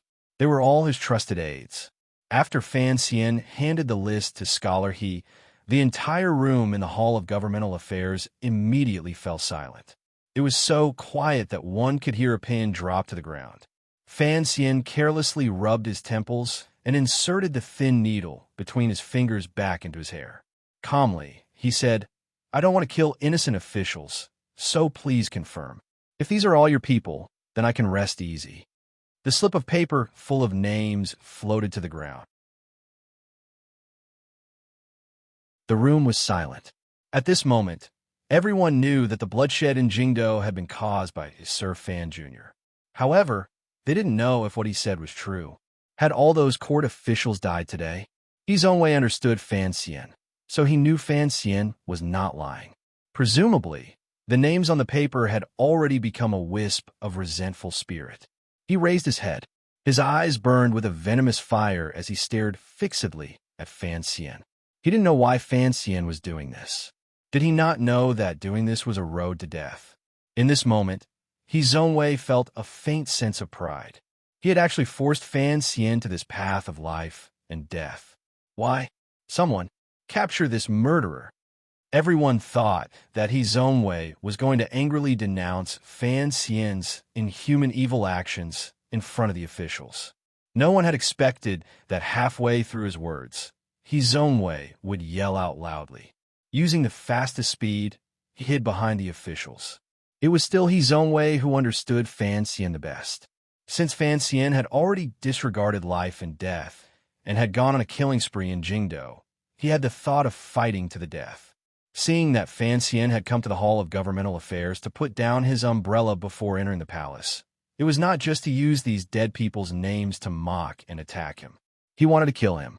Until now, no one believed that Fan Xian would dare to explode and kill people at the foot of the royal palace, in the solemn location of the center of the Qin kingdom. However, He Zongwei believed it. He knew that the vicious young noble in front of him would dare to do anything once he went crazy. Thus, he did not care about the dignity of an official. As he cried out in terror for the imperial soldiers to protect him, he ran for his life toward the back of the officials. Fan Xian did not chase after him. He only watched his actions with a pitying and mocking gaze. He looked at the pale face behind everyone. After all, this was the Hall of Governmental Affairs in front of the royal palace. Long before He Zongwei's cry, there were already imperial soldiers and internal guards who had noticed the commotion. Once they realized that something was wrong, a dozen guards and 3 imperial army generals had already charged into the large room of the Hall of Governmental Affairs. Pulling out the knives at their waists, they cautiously surrounded Fan Xian. No matter how powerful Fan Xian was, he would not be able to kill his way out of the encirclement of these internal court guards in an instant. Seeing this scene, everyone felt a bit more at ease. Behind the crowd, He Zongwei's expression also looked slightly better. The paleness was gone. On the contrary, there were 2 threads of red. In a stern voice, he yelled, "Quickly, capture this murderer!" A person's name was like a tree's shadow. Even if everyone knew that the blood in Jingdo had been shed under Sir Fan Jr.'s order, before they investigated clearly, who would go forward to capture Fan Xian? Particularly in a situation where Fan Xian had not made the first move, How could the imperial army generals and internal court guards dare to rashly charge forward? There was panic at the foot of the royal palace. The sound of soldiers being mobilized rang out everywhere. In an instant, urgent sounds came from outside the large room of the Hall of Governmental Affairs. Countless imperial soldiers surrounded the room, surrounding Fan Xian and the officials who actually controlled the Qin court inside. Even if Fan Xian had a pair of wings, he probably wouldn't be able to fly out. However, it seemed that he didn't want to escape. He just looked calmly at his own way behind the crowd and casually took a step forward. This step shattered the courage of countless officials. Cries of surprise rang out in the room. The dozen guards surrounding Fan Xian pressed forward. Fan Xian stopped his steps and looked at his own way not far away through the heads of the crowd. Calmly, he said, "Perhaps it is as many people say, you are actually a capable official. In the future, it is very likely that you will become a famous official whose name will go down in history." Then he shook his head and said, "However, I won't give you this opportunity to continue living. Speaking of which, it's strange. For some reason, I loathe you so much. This loathing is completely without reason. You are too materialistic and always want to step on others to climb up. This kind of behavior is what I dislike the most. Even if I don't like it, at most, I'll just punch you a few times." Unexpectedly, you later threw your entire life into opposing me, Fan Xian said with a slight smile. "It's a pity that this career is not very glorious. On the contrary, it gives me even more reasons to kill you." Fan Xian smiled warmly. In the eyes of everyone in the room, this smile was sinister, terrifying, and full of murderous intent. However, he didn't seem to have any intention of attacking. Thus, the imperial soldiers and guards around him didn't move lightly. They were terrified of provoking this figure's craziness and starting a massacre. Hearing the latter part of Fan Xian's words, a severe light flashed through He Zhongwei's eyes. He prepared to open his mouth and say something coldly. Unexpectedly, a sharp pain came from his abdomen. This pain was very real and very wretched. It immediately made his face pale. He couldn't say a word. "You are a petty person who is passionate about materialism and doesn't care about the cost climb up. You can hide it from the emperor, the officials of the court, and even the people of the world. But how can you hide it from me?" Fan Xian's gaze became cold. "Your seemingly clean hands are stained with the blood of many people. Just how many people's wrong souls are on your official robes? You know, and I know. Today, I am killing you and your He faction officials to carry out justice on behalf of heaven and to help the emperor cleanse the emperor's side." Fan Xian said words that even he didn't believe. He looked mockingly at He Zhongwei's pale face, bullying him for not being able to say a word. "I don't understand why you would do anything to climb up and step on the corpses of my subordinates to climb up. Later, I finally understood. It is not because of the natural enmity between the Imperial Censorate and the Overwatch Council. It is also not because I am unwilling to marry my sister to you. Furthermore, it is not because the Emperor has any instructions for you." Fan Xian sighed with pity. "All of this is because you are jealous of me. You are not as good as me in literature, martial arts, reputation, or power. No matter how hard you work or how many big black dogs you raise, you will never be able to catch up to me in this lifetime. Of course, you are not convinced. You are not convinced that I have a good father and mother. However, this is fate. What is there to be unconvinced about?" A few soybean-sized beads of sweat rolled down He Zhongwei's pale forehead. He stared at Fan Xian with a pair of hateful eyes. He wanted to angrily say something, but he didn't have the strength to open his mouth. He already had no strength to stand. Dispiritedly, he sat on the side of the Kong. "This is grievance. The grievance of the emperor is the source of internal chaos in the Qin kingdom." Fan Xian stared at He Zhongwei sitting on the side of the Kong. Enunciating each word, he said, "Too much grievance prevents heartbreak. Today, I will grant you a heartbreak." Every word and sentence was like a small knife stabbing into He Zhongwei's ears. Even if he didn't want to hear it, he had no choice. He knew that the officials of his He faction had all died today. Furthermore, Fan Xian had to have a backup plan in secret. However, He didn't know why Fan Xian would say so many useless things in front of so many officials. The officials had died. As long as he was alive, he would still have the emperor's favor. In the future, he would be able to nurture his own power again. But why was it that after those small knives entered his ears, they began to move randomly around his abdomen? Why was it that those knives were cutting his intestines and making him wish he was dead? I will grant you a heartbreak. After these words were said, the atmosphere in the row of single-story houses at the foot of the royal palace immediately became tense.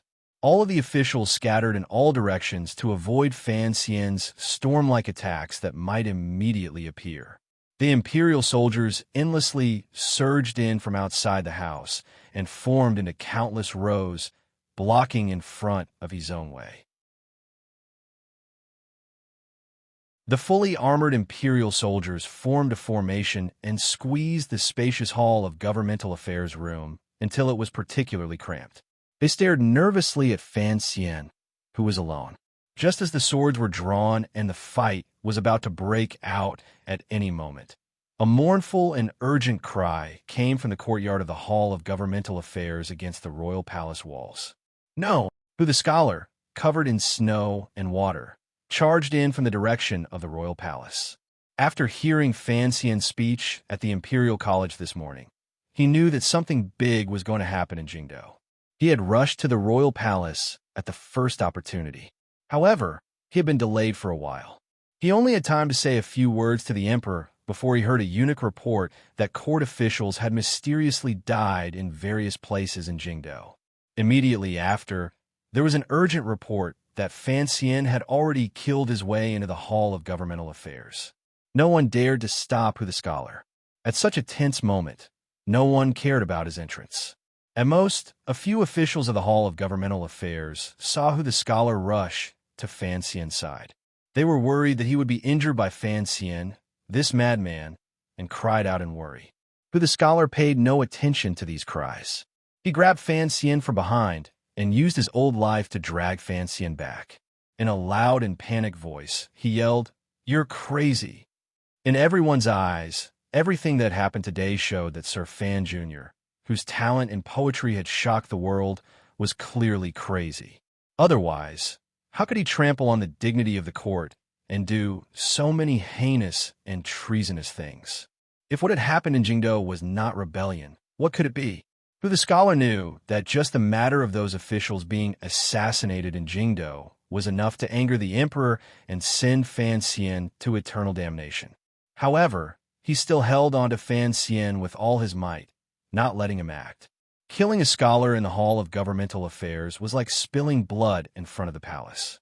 Not only in the Qin Kingdom, but in the entire world, such a hair-raising scene had never appeared before. The scene was comical and funny, but no one laughed. It was completely silent at the foot of the palace walls.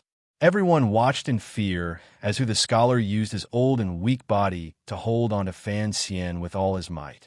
How could he drag and hold on to him?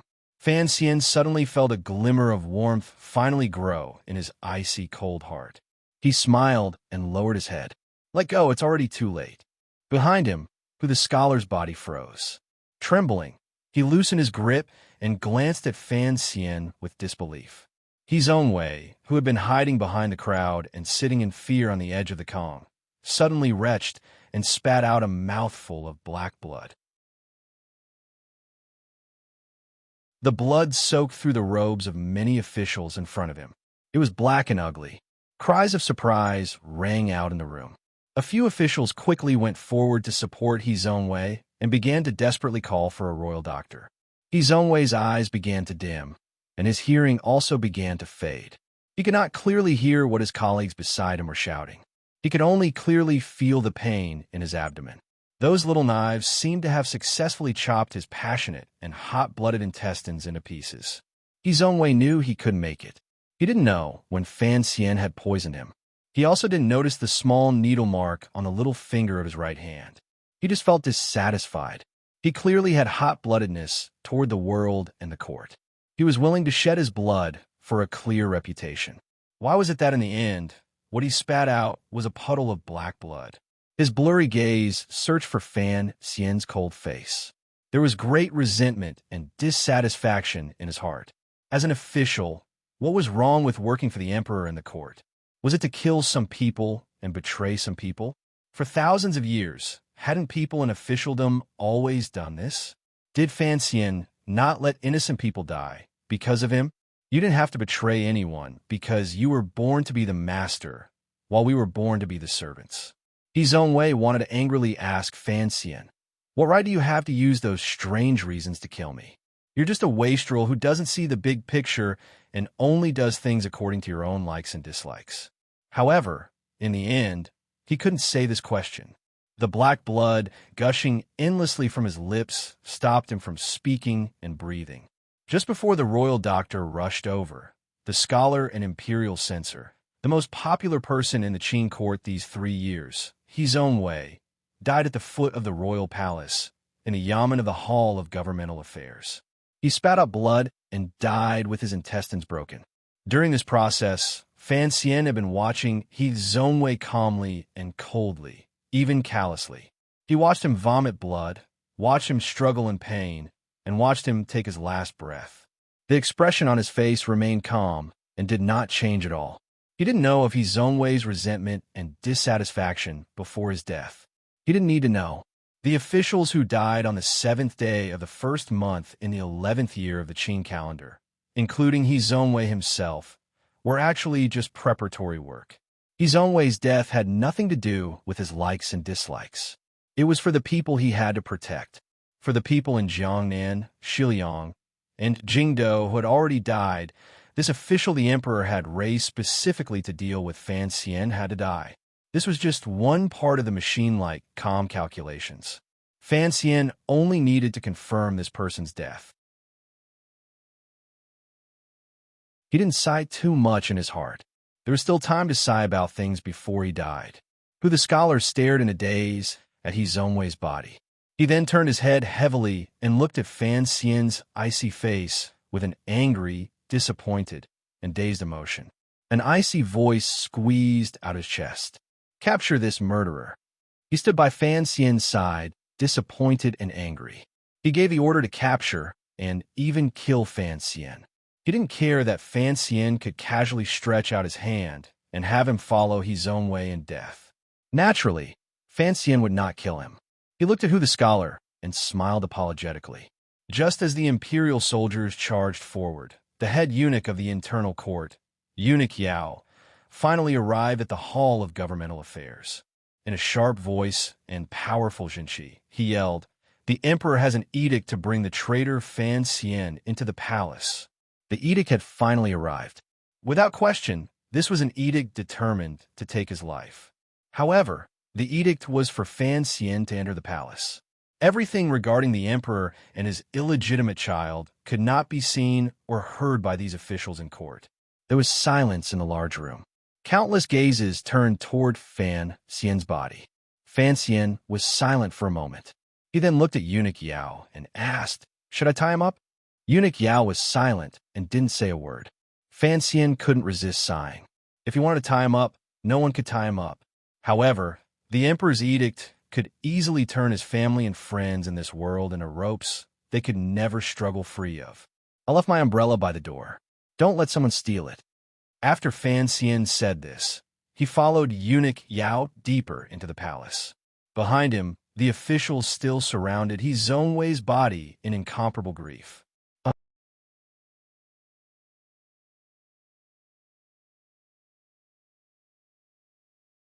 Chapter 731. Last night, I had insomnia, unusually serious insomnia. I tossed and turned in bed for a long time, unable to fall asleep. It was not until 10 o'clock this morning that I went back to bed.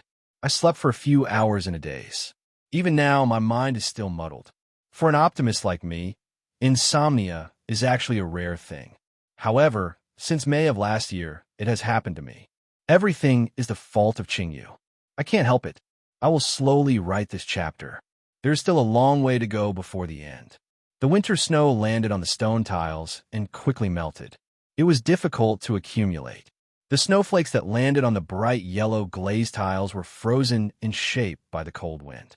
They looked like countless broken clouds waiting calmly in the golden light of the morning sun. Fan Xian withdrew his greedy gaze from admiring the snow. With his hands behind his back, he followed behind Eunuch Yao and quietly circled around the quiet and winding palace walls. Surrounded by the crimson blood, he walked deeper into the royal palace. Behind the two of them, a dozen guards followed carefully. Fan Xian had not been bound. The edict had already named him a traitor. The guards were worried. If Sir Fan Jr. suddenly rose in revolt in the Forbidden Palace, what power did they have to stop him? It was clear that many officials had died in Jingdo. Fan Xian had also shocked the world by publicly killing a scholar of the Hall of Governmental Affairs at the foot of the royal palace. However, he had no interest in fighting in the royal palace. Perhaps it was because he knew that there were countless aces in this seemingly quiet palace. Perhaps it was because he knew that the emperor in the royal palace was a tall mountain. Before the mountain collapsed, there was no point in making a scene in the palace. The corner of the eaves of Taiji Palace moved with the footsteps of the people on the high palace walls. Walking past a small door in a winter suite with snow, a group of silent people arrived in front of the royal study. Fan Xian waited quietly outside the study. Eunuch Yao glanced at him with a complicated expression. He went forward and said a few words in a low voice to Hong Zhu, who was standing guard at the door of the royal study.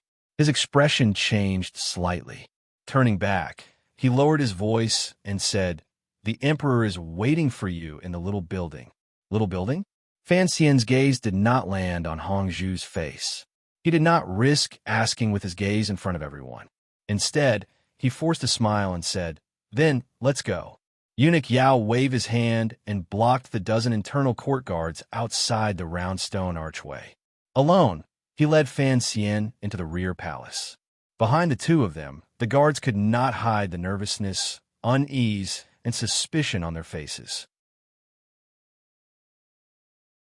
Hong Zhu, who had been standing obediently by the door of the royal study, watched Sir Fan Jr.'s back as he walked deep into the palace.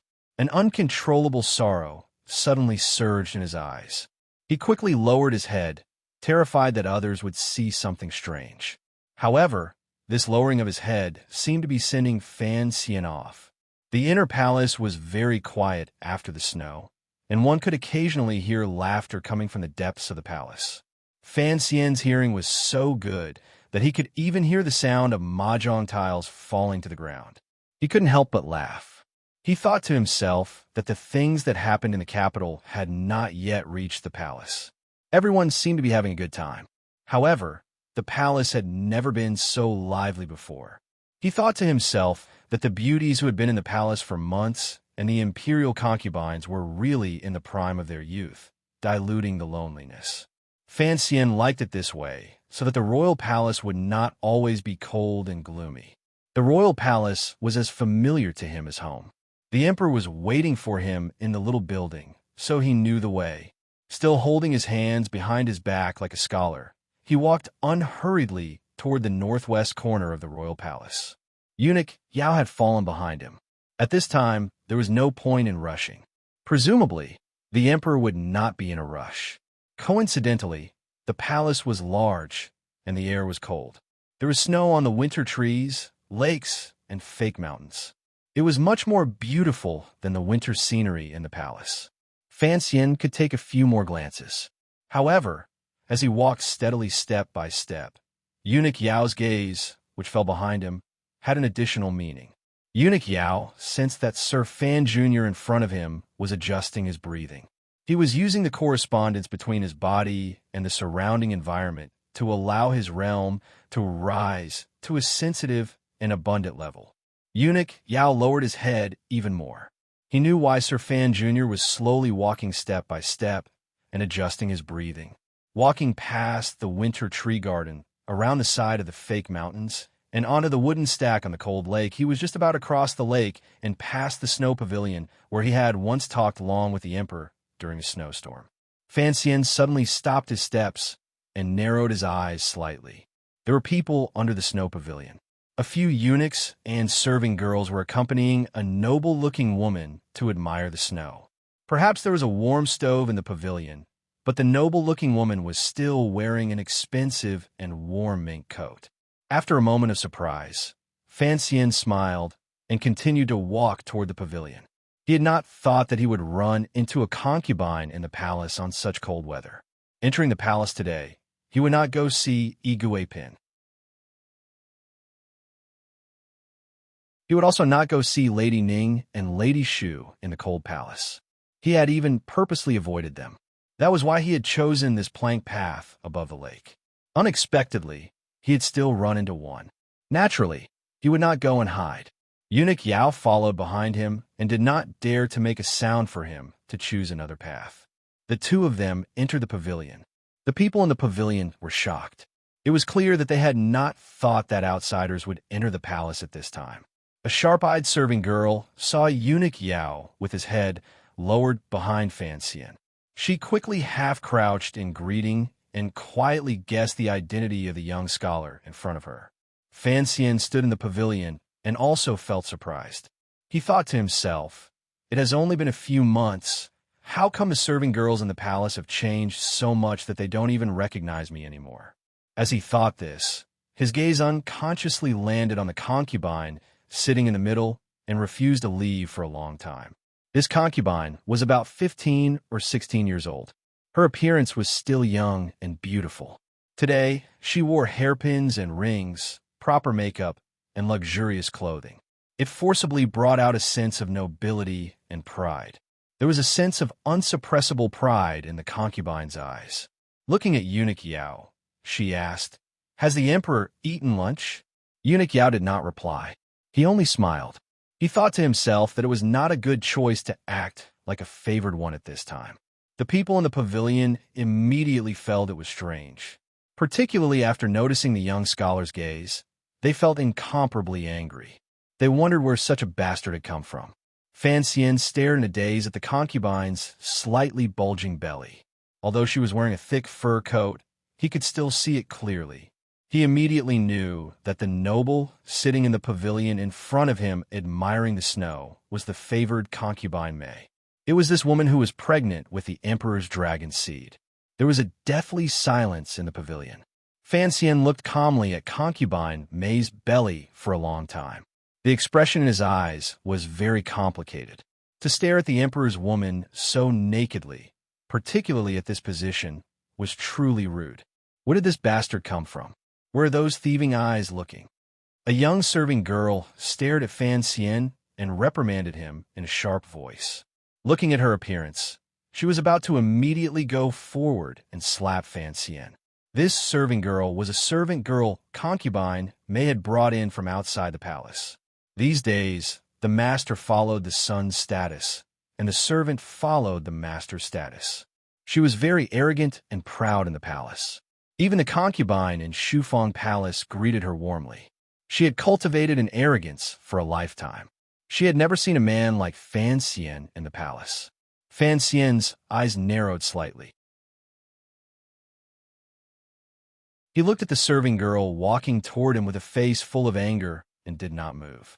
Eunuch Yao's heart froze. He had been at the emperor's side these days and had not paid much attention to matters in the back palace. He had not thought that the servants at concubine Mei's side would be so domineering and blind. With a crisp slap, Eunuch Yao floated forward and viciously slapped the serving girl to the ground. He then quickly retreated behind Fan Xian and said in a low and humble voice, "Sir Fan Jr., the emperor is still waiting for you." Fan Xian smiled and glanced at him. "What are you so nervous for? Are you afraid I'll kill her?" Eunuch Yao smiled foolishly and didn't say anything. He thought to himself, "You're adjusting your breathing step by step. The killing intent in your body has long reached a peak and is sealed in your body without a sliver leaking out. If you actually touched a trigger, the casual anger of a superior 9th level ace is not something anyone can withstand." The serving girl was knocked unconscious to the ground. A trickle of blood seeped out of the corner of her mouth. The air in the pavilion seemed to freeze. Concubine Mei stared dumbfounded at this scene. She was so angry that she was confused. She could not understand why Eunuch Yao, the head eunuch of the internal court, would do this. Who was this young man? He dared not kowtow to her and stared at her so rudely. Only the eunuchs and serving girls serving at the side heard clearly the identity that eunuch Yao had purposely pointed out. They finally knew that this young scholar who had entered the palace alone was the Sir Fan Jr. that the elders in the palace never forgot to warn about. They immediately lowered their heads nervously, not daring to look directly at him. Fan Xian calmly looked at Concubine May's angry face. He paused for a moment and then said, "It's cold outside. Go back to the palace and play mahjong. If you get sick from a cold here, it won't be good for the child in your stomach. Don't think that the emperor will think you're a bit prettier when he sees you in the pavilion. Don't expect him to dote on you. Life in this palace is actually very simple.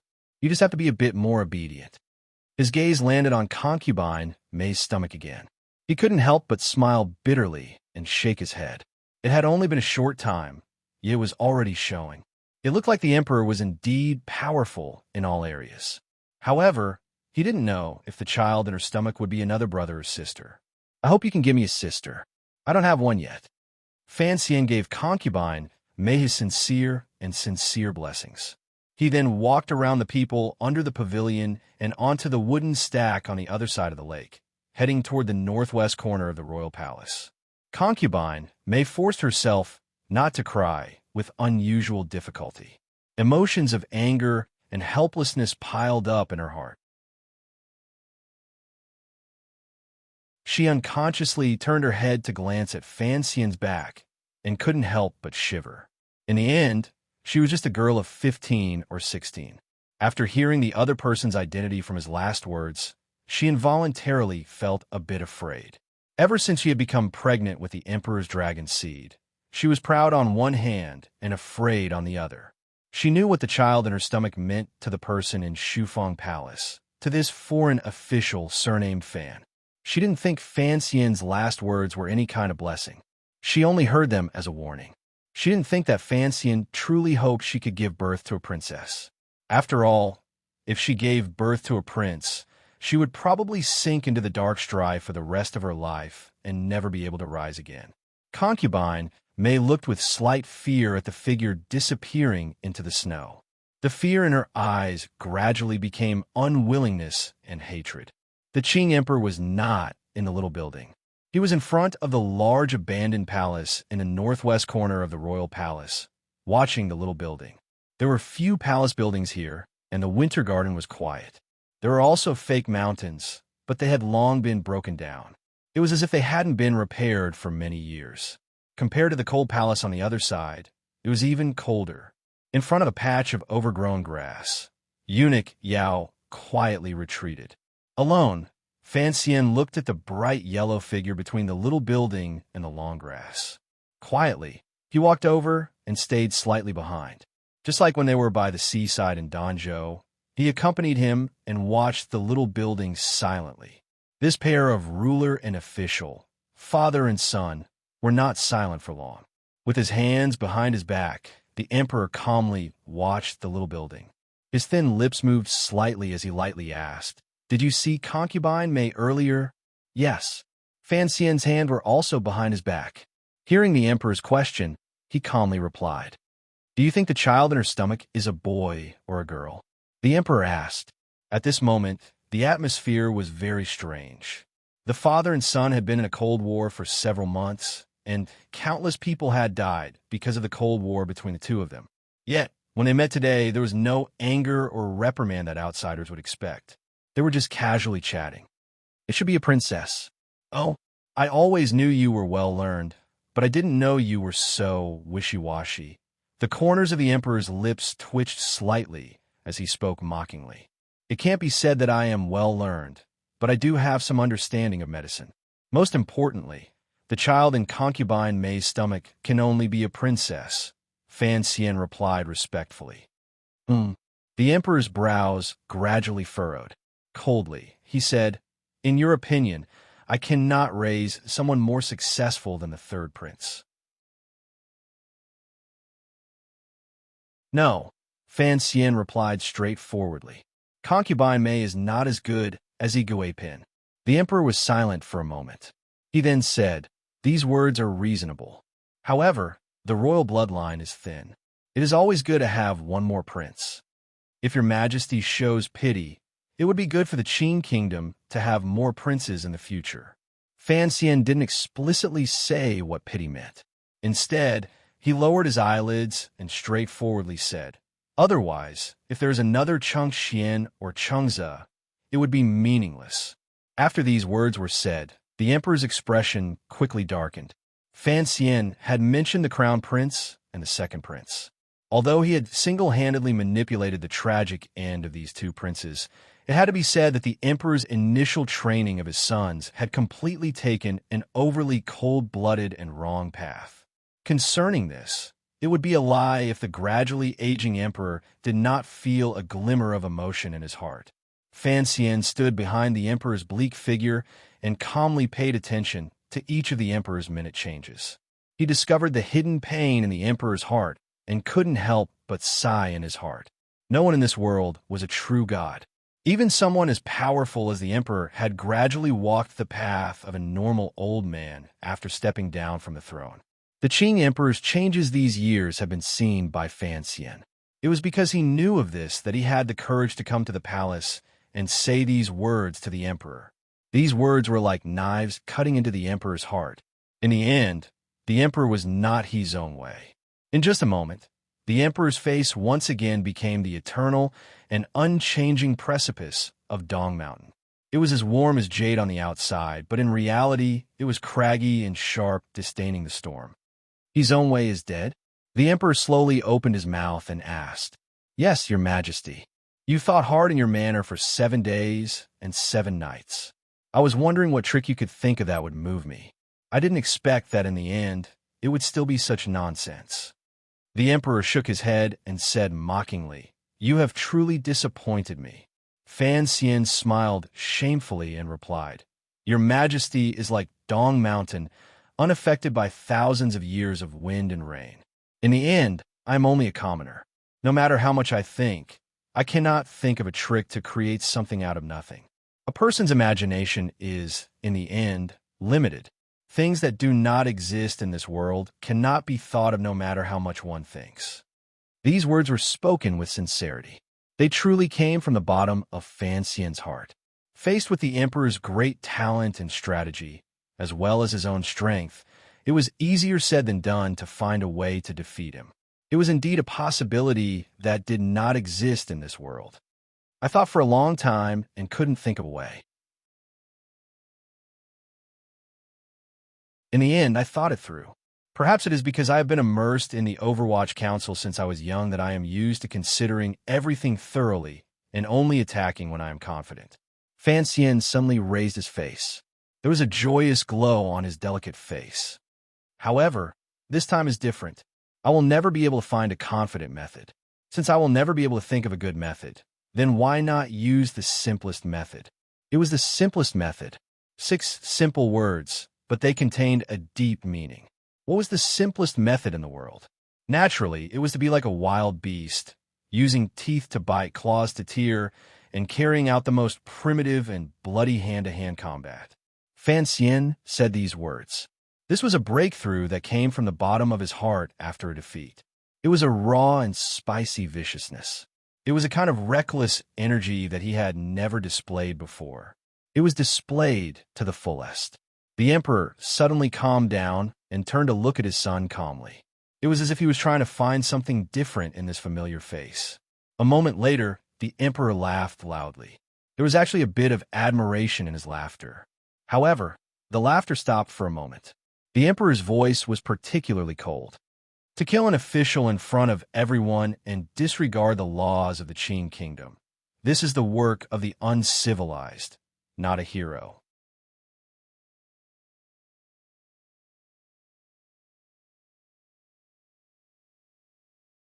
Chapter 732. Preposterous people say preposterous things and do preposterous things. On the 7th day of the 1st month in the 11th year of the Qin calendar, Fan Xian ordered his subordinates to assassinate an official on the street and openly kill a scholar of the Hall of Governmental Affairs at the foot of the royal palace. He had truly done something absurd that had not happened in the Qin court in a century. Yet he spoke with assurance and assurance, boasting that he was acting by imperial edict and cleansing the emperor's side. It was as if he thought these words could explain his actions. It was truly absurd to the extreme. Even though it was so absurd, unexpectedly, the glimmer of a mocking smile rose to the corners of the emperor's lips. He did not get angry. When did I give you an edict? Understanding the emperor's heart is what I and my subordinates should do, Fan Xian replied calmly. Taking advantage of the fact that the defenses in Jingdo had just passed and the palace underestimated his influence and ability to summon old subordinates of the Overwatch Council, he was able to advance like a hurricane and kill all of the core members of the He faction in Jingdo. The main reason he was able to achieve this strategic goal was that Fan Xian's actions had been too sudden. It could even be said to be abrupt. It was so sudden that no one, whether it was in the palace or the court, could have predicted it. That was what Fan Xian was thinking. He had to think of a way out after he failed. He had to be the first to kill all of the officials who were staring at him like hunting dogs and refusing to let go. If he killed them thoroughly enough, if they actually failed in the future, perhaps the lives of the officials and subordinates he wanted to protect would be much better. The clap of thunder rang out, but it did not have the possibility of continuing. It was only a matter of an instant. The court would immediately react. Once the Qing Kingdom's powerful national machinery operated at full power and the valiant military power entered Jingdo, Fan Xian's faction's power could only be easily destroyed, particularly in Jingdo. Presumably, the Jingdo garrison had already begun to join forces with the 13 city gate guards to begin the purge operation. The imperial army guarded the palace strictly and would not interfere. But that sight alone was enough. Subordinates loyal to Fan Xian had already begun to sneak into the darkness. For Fan Xian, this was far from enough. He had to find a way for those loyal to him under the strict Qing law and the emperor's anger. This was the reason why he was saying these absurd things to the emperor. Scholar He's manor keeps 2 vicious dogs and has a reputation for being honest. However, his 2 brothers are also known as vicious dogs in the He family's ancestral county. They have taken the land and beauties and have not been polite to those they should have. The corners of Fan Xian's lips twitched up slightly. As for the matter of selling positions and accepting bribes, although there are no such things during these 3 years, Scholar He's seemingly old manor, there are dozens more famous paintings from the Wei dynasty. Fan Wujiu was one of Cheng Zai's former subordinates. As one of the 8 family generals, although he once left the prince's mansion, he also participated in the rebellion. Scholar knew his identity, but he of Emperor. Emperor. He, Emperor, and Scholar. Dynasty Emperor, Emperor, Prince, Emperor, Dynasty. And Scholar, he knows this person's identity, yet he secretly tolerates him. I don't know what his intentions are. Fan Xian spoke slowly and calmly. The Overwatch Council had long been investigating He's own way. However, due to the Emperor's appearance, these things that they had painstakingly investigated could not be exposed to the light of day. Fan Xian was no longer afraid of anything, particularly since he knew that the Emperor in front of him knew these things very well, perhaps even better than him. A month ago, Fan Wujiu was attacked by an assassin and almost died. Fan Xian suddenly smiled and gazed at the Emperor's profile. The matter of Fan Wujiu being silenced had been ordered by the Emperor. Fortunately, one of my subordinates happened to pass by and saved him. In the end, he was able to record a statement. That statement should have been sent to the Overwatch Council by now. When He's own way and Sir Peng's widow were being pursued by the Prime Minister's manor, the second prince and Crown Princely Hongsheng happened to pass by. Now that the person in He's own way's manor had been killed, the shadow also happened to pass by. Life was always like this. What makes me even more curious is that Scholar He is not young, yet he has never taken a wife. He even has a concubine and a servant girl, yet he lives with his widowed aunt. Just as Fan Xian was talking endlessly and enthusiastically describing Scholar He's crimes, the Emperor finally coldly opened his mouth. Enough. Sir, he wholeheartedly serves the country. Even if he once offended you, in the end, he died to your hands. Why use such filthy words to frame a dead person? Your Majesty is right. You should know that I know these things. Yes, your majesty. However, the people do not know that the scholar he that your majesty wholeheartedly favors is such a person. Fan Xian had already restrained the smile on his face. Calmly, and without taking a step back, he said, I have already sent people to search the He Manor. All the accounts, names, and evidence of the crimes have been copied and sent to the Overwatch Council. Presumably, Director Yin will personally send it to the palace before long. As for the original copies, they have already been sent to Dongbua Bookstore and Shishan Bookstore. Perhaps somewhere else. In a few days, everyone under heaven will see this. If you want to do these things, how can you do it without the 8 bureaus of the Overwatch Council? Are you threatening me? Do you want the people under heaven to laugh at me? The corners of the Emperor's mouth twitched into a smile. I dare not. I only ask that your majesty reconsider. Today's matter will certainly shock the world. Regardless of whether or not the historians can straighten their backs, there will still be unofficial histories that will be recorded on the pages and left in the annals of history. Fan Xian lowered his head slightly and calmly said, Your Majesty is a wise ruler. Regardless of whether I, the former director of the Overwatch Council, was deranged or Scholar He's death cannot wipe out his crimes, it will not look good on paper. However, if your Majesty's eyes are like torches, presumably it will be a different discussion. It sounds like a feasible plan. If it is really like this, wouldn't the court be ungrateful? The Emperor didn't know if he had truly been moved by Fan Xian's words.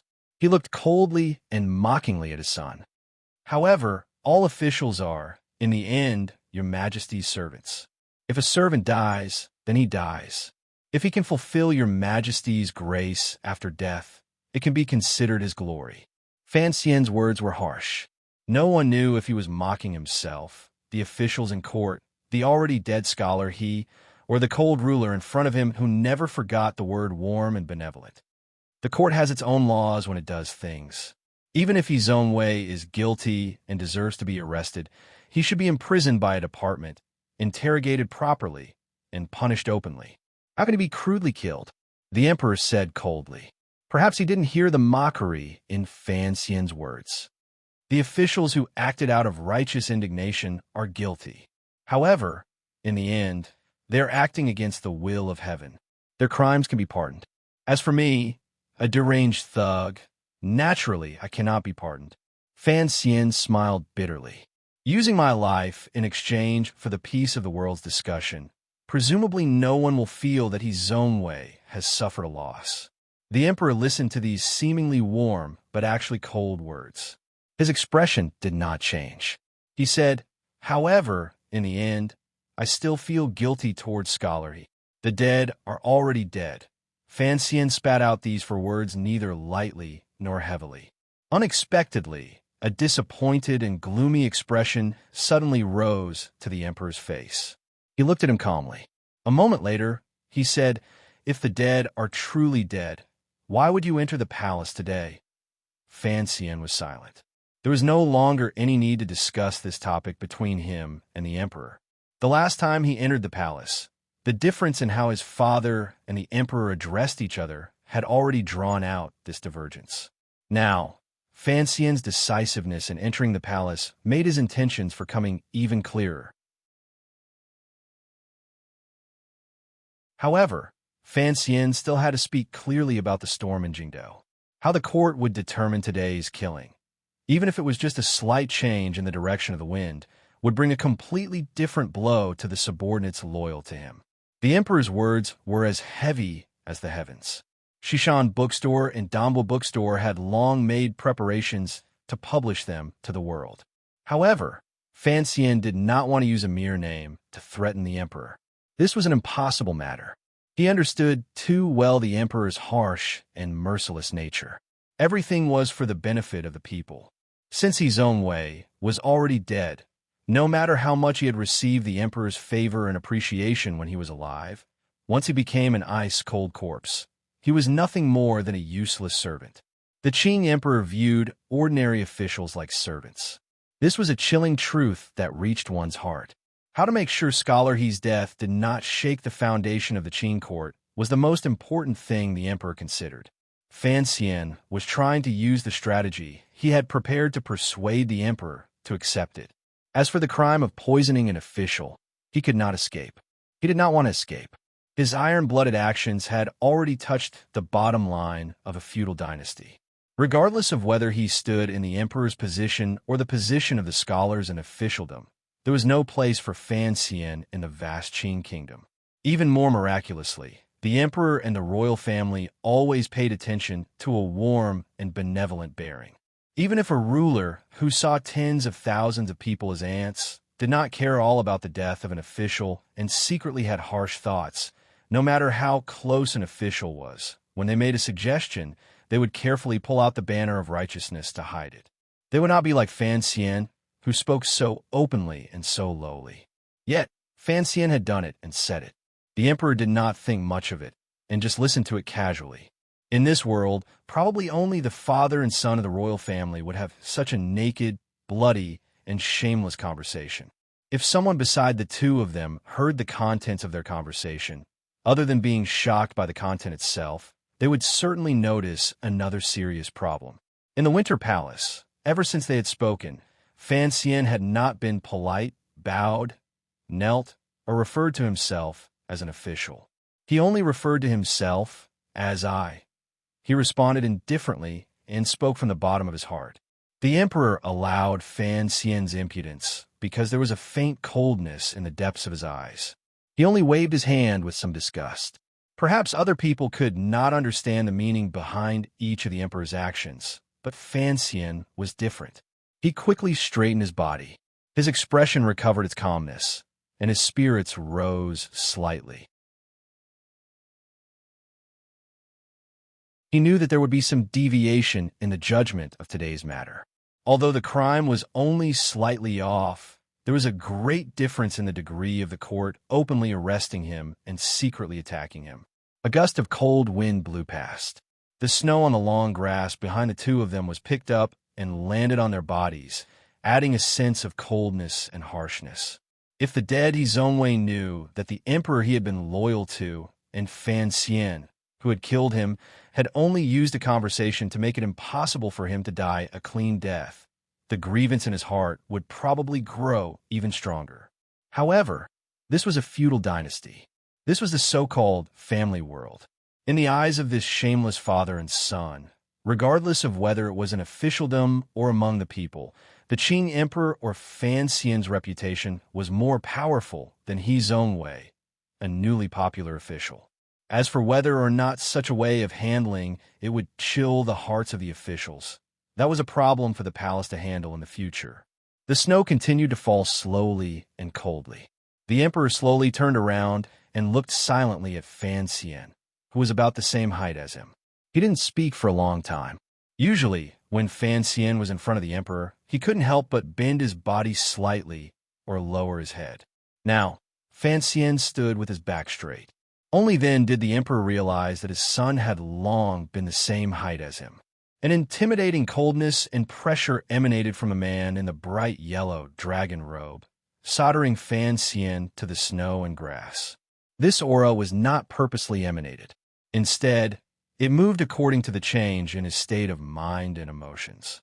An incomparably powerful substance borrowed the power to reveal itself.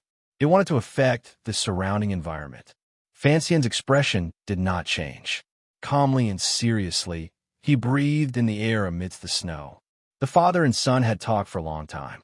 They both knew that this moment would eventually come. Now that He Zhongwei's matter had been resolved, it was time for the matter between the two of them. I'm very curious. You have entered the palace alone to face me. What exactly do you have to serve me? The emperor's expression was calm. Very naturally, it was tilted slightly and filled with mockery and disdain. I have nothing to rely on at all. Fan Xian slowly closed his eyes. After a moment of silence, he took a deep breath and bravely opened his eyes. Looking straight at the unfathomable ruler in front of him, he said in a quiet, almost numb voice, I just want to have a fair battle with your majesty. A fair battle? A fair battle? After a slight pause, the emperor found it difficult to suppress his laughter. The laughter was deep and profound, filled with absurdity. It echoed through the royal palace in the depths of winter, waking up countless little creatures hibernating in the frozen earth. The emperor's eyes narrowed slightly. A strange smile flashed through the corners of his clear eyes. In a slightly raspy voice, he said, "What right do you have for me to ask for fairness?" Yes, in front of the emperor, what right did Fan Xian have to ask for fairness? His sister was still in the palace, and his family was still in the capital. Although his subordinates had been impudent today, in the emperor's eyes, they were still a group of ants that could not cause any waves. It was precisely because the emperor was confident and powerful that he did not care about the turmoil in Jingdo. As long as he wanted to, he could easily move an army. Using the power of the world in his hands, he could suppress Fan Xian firmly and make him unable to move at all. The words of fair battle were arrogant, valiant, and childish. The imperial royal palace was not the wild Jianghu. If you wanted to fight, and the emperor disdained to fight you, what could you do? Fan Xian's expression did not change. Calmly and unswervingly, he returned the emperor's gaze and said each word clearly. Qualifications lie in strength. I think I still have the strength to happily seek death. As these words left his mouth, the emperor's eyes narrowed slightly. His deep gaze naturally swept past Fan Xian's shoulder and looked toward the continuous cluster of palaces in the southeast. The palace, which should have been bustling, was incomparably quiet in the snow. There were no sudden noises or strange movements. However, the emperor's heart jumped slightly. He knew that something had gone wrong. Fan Xian had entered the palace alone to seek a quick revenge with blood spilled on the ground. He had long prepared a path of retreat and a bargaining chip to demonstrate his qualifications. If the world was a game of chess, the chessboard placed between the father and son was 7 roads of territory, 3 powers, and countless provinces. The chess pieces were billions of people, endless wealth, and the hearts of the people. Fan Xian's actions, other than valiant, were to take back this chessboard from the world and turn it into the cold soil of the royal palace where his feet stood. He wanted to remove the chess pieces from the chessboard, leaving only himself and the Qing emperor. This was his ruthlessness and decisiveness. Ruthlessness toward himself and decisiveness toward the emperor. In order to make the emperor abandon the chessboard of the world and ensure the safety of the chess pieces, Fan Xian had to have enough bargaining chips to convince him. This included He Zhongwei's death. If Fan Xian did not bring out sufficient proof, then he did not have the right to say these words. The first bargaining chip Fan Xian tossed out was a fire. It was a fire in winter. This fire was burning in a quiet but heavily guarded room somewhere in the royal palace. A dozen internal court aces, who never cared about worldly affairs and were only responsible for guarding the things in the room, watched with confusion as the flames gradually spat out from the window. They knew it was over for them. Not long after, the fire in a room was extinguished. However, the files and books inside had already been completely burned, leaving not a single trace behind. The emperor's gaze gazed at the hall in the southeast corner. After a while, black smoke rose. The black smoke dispersed into the snowflakes and disappeared without a trace. His gaze finally gradually became cold and serious. Not many people in the palace know where the palace treasury's records of the technological process are stored. The emperor's gaze did not fall on Fan Xian's face. He only coldly said, "For you to be able to find it and burn it with a fire, it truly surprises me." Fan Xian stood to the side and said, "There are only 2 copies of the palace treasury's technological process. One is in Northmin, and the other is in the palace. Since I can burn the one in the palace, I can also burn the one in Northmin regardless of whether Su Wenmao is dead or not. I trust that your majesty understands that I have the power to do all of this in Jiangnan and the palace treasury." Finishing these words, Fan Xian looked at the emperor's expressionless face and sighed in his heart. The palace treasury was the foundation of the Qing kingdom. Suddenly hearing that the foundation had been damaged, the emperor remained as calm as usual. Such a realm of bearing was truly extraordinary. How could he, a mortal, resist it? You're tuning in to the Warrior Lore YouTube channel. Don't forget to subscribe and join us on this journey to catch the most captivating stories.